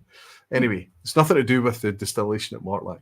We know that Mortlach distills 2.81 times and that they use worm tubs to condense. But how many worm tubs do they run? How many worm tubs are in an operation at Mortlach? A, 1 worm tub. B, 3 worm tubs. C, 6 worm tubs. I have never thought about that before. But this is the inspiration for the question. That's an interesting question. Somebody mentioned to me the number of worm tubs, and I was jarred into thought. Based on how Mortlach's described, I think the answer has to be C. Just hold your water. Well, look, there's C. Okay, so you're in good company. Because, why? Well, like you would, if you had, you couldn't reuse your worm tubs, so you couldn't have a wash still into and a spirit still into a worm tub. Well, I was thinking about how a spirit still and a wash still and maybe an intermediate still at Mortlach would all kind of somehow have some kind of valve system where they all go into the same worm tub. But I think in order to make a worm tub perform, would that not? The water has to be cold, right? Doesn't matter. I agree with you. It has to be a still to a tub, unless it's Springbank. But generally speaking, that's the way that we know it to be. And yes, absolutely, Mortlach has 6 worm tubs. And immediately I got to thinking, well, where are these? Where did they keep the worm tubs? They're obviously on the outside. And I found this question at Malt Review. Look at that. Wonderful. And if you could swim in any one of these vessels, right? This is huge scale. This is 5 large worm tubs. And I think the one on the left here is steel. That's glorious. I mean, that's the scale of what's required in real estate, just pure real estate, in order to condense through a worm tub. And imagine a shell and tube was just this would be skinny Aye. It's column, right? Aye. It's like it's completely different. Anyway, so, there you go. That puts me on 7 for 9. Well done, everyone. Amazing stuff. Tim Brooks is saying gorgeous picture. Yeah, I've put the credit in there. It was from Malt Review. I don't know where they got it from. 8 out of 9, Mike Molasses. Oh, Mike, you're doing okay after all. Stevie on 7 out of 9.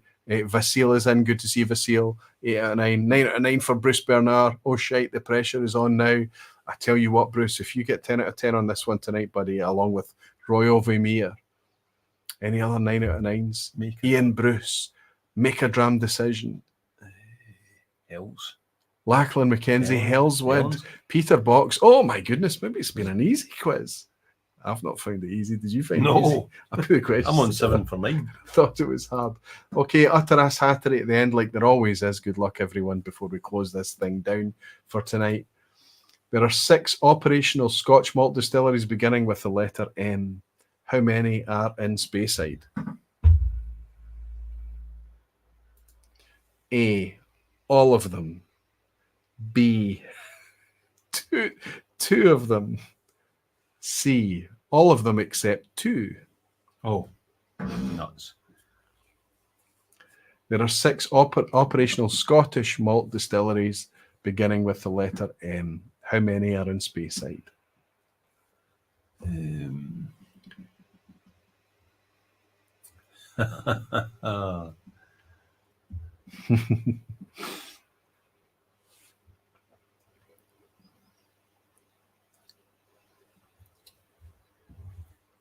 I feel like I want to pull the table around so that we can see a wee bit more. Oh, sorry, that's me. No, it's fine.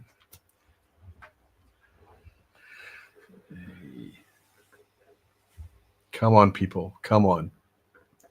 One Glassman Warner is saying C, please. Mikey Hay, good to see Mikey. Precarious Dave, Mikey is saying C. Simona New Zealand is saying C. Graham Fraser is saying C. Nicholas is saying A. Peter Lee is saying C. Sugar Kitty is saying B. All over the place. What do you remember? Well, it's not B. Because I can think of 4. 4 Speyside distilleries, beginning with them. Go for it. So it's either A or C. I'm going to go A. All of them? Yeah. Because I can't think of one that's outside of Speyside. What are you on just now, a 7? Yeah. I want to make it harder for them. Think again. What, you want me to say C?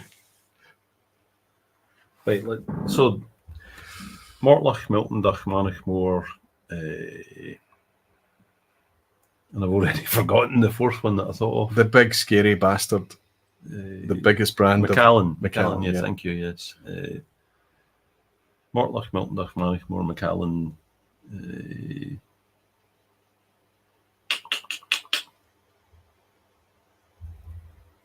My head's gone blank.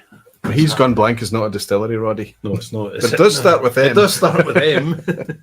Okay. I'm sticking with A. Milton Duff and Moffat. Oh, Moffat. Bougre. All of them except 2. Macduff and Moffat. You said Milton Duff, didn't you? Macduff and Moffat. So Macduff is a Highlander. Moffat is in the Lowlands. Moffat's not still operational, is it? Yeah, it's operational. Yeah, as far as I'm aware. It's operational. I haven't tasted anything from it, but Can you keep up? I know that's the problem. If they would all just calm down for a bit. We had a vPub about a year and a half, 2 years ago, talking about new distilleries. If all the new distilleries were going to go ahead back then, 10 out of 10 for Lachlan, 10 out of 10 Make a Dram Decision, we were going to have 72 new distilleries from the year 2000 to the year 2030 in Scotland. Madness. But we've already worked out in the same period of time, we'd have 55 English distilleries. The boom is incredible. I do have some worries, but the scale is obviously quite small. Peter Box celebrating a 10 out of 10. Here's a wee raise a glass to Peter Box. That's amazing. Bud Jenkins is in. Good to see you, buddy. Hellswood is celebrating a 10 out of 10 as well. That's incredible. Ian Bruce, 10 out of 10. Macduff was my nearest to my home. Fantastic, Ian. You can't compete with this. Alistair McPhail, I'm retiring on a high. That's amazing. How did you navigate that, buddy? Fantastic. And Graham Fraser got a 10 out of 10 as well. Of course, a 9 out of 9 for Graham because he submitted the picture question. Amazing. But the takeaway tonight is if you got a 7 out of 10 or higher, you aced the quiz, because not only did you get a pass mark, you had the higher tier pass mark, and you beat our precious Roddy Graham. Listen, anybody that's a barfly, let's see it. Fill the lounge with the Roddy emoji.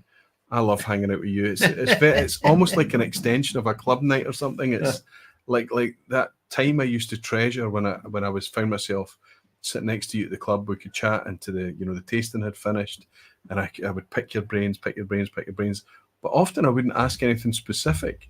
I would just be happy sitting there listening to you riff. It was an absolute privilege, Roddy, and I know you were always super modest about it. You always went a wee bit quiet when you were challenged, and I completely understand that, why. But what you bring, your openness, your knowledge, your willingness to share, it's fantastic. We need a lot more folk like you about. The fact that you're willing to step behind the bar at the vPub and do it time and time and time again, emoji doesn't pay you back. It's very, very, very... It's almost like a model of what whiskey should be about, whiskey sharing and all of that stuff. To try and to understand, to define, to articulate what this is that's happening when we drink this thing. Because it's more than just enjoying a drink, would you agree? There's a visceral... Yes. There's... I mean, whiskey's a fascinating thing to play with. As we've hopefully attempted tonight. The whiskey, I honestly think has got a wider range of flavours than any other thing in the world. Yes. When it's only grain, specific in our realm, specifically barley and water, it's phenomenal. That's why it's a privilege to have. But also, you know about whiskey, or you read about whiskey, or you talk about whiskey for your job or whatever, and then you have a dram and you're quite happy to suddenly talk mince. And have folk that are quite happy to tune in and hopefully they're having a dram so they don't notice us. They're quite happy talking about all mince, the mince. Here's to talking mince, buddy. Here's to talking mince. Fantastic. Listen, all I've got to do is remind everyone that on Saturday it's the Oswas, the Online Scotch Whisky Awards. I'll be sitting here next to Ralphie. Actually, Ralphie's tuning in remote for it, and we'll share with you what the nominations are for the 2024 Oswas. Super excited about it. I really am. On Sunday night, patrons of mine will be able to get together and have a very relaxed lock-in, just patrons on a Sunday night, just kind of decompressing and talking about all the stuff that's been happening over recent months, of which there is a bunch of stuff. But there's much more happening in the weeks and days ahead. It's quite incredible. It's whiskey season, and it's full on, and it's fantastic. I've loved attempting to break whiskey again, but I think we've yet again proved that whiskey is a wee bit more robust. bigger than the both of us. It takes a wee bit more breaking than we can do. You guys are pure gold, says Alistair McPhail. Thank you, buddy. That's too kind. I hope we see you back in Glasgow in September. Jimmy Legg, I know that we're going to see you. If you don't love Roddy, you just haven't met him yet. You'll no be thanking me for the grenadine-based drink, Jimmy. That's coming your way when you arrive in Scotland later in the month. Listen, I want to raise this wee glass to thank you all for indulging us through this nonsense of trying to break whiskey throughout tonight. I had good fun doing it. I think we did break it a wee bit, but I think whiskey proved to us that it's hard to break. Aye. And if you've got the whiskey at hand and you can do it, and if it's available to you, please relax a wee bit and play with your whiskey if you can. Triple dram of Roy this week. Love it, says Donner Pass Whiskey. Thank you very, very much, Tim. Thank you for enjoying tonight. I love these sessions, I really do. I'll raise this glass and remind you all that you're very dearly loved, and I look forward to seeing you again a week from now. And until then, Sláinte mhath. Cheers, folks. Cheers, whiskey folk.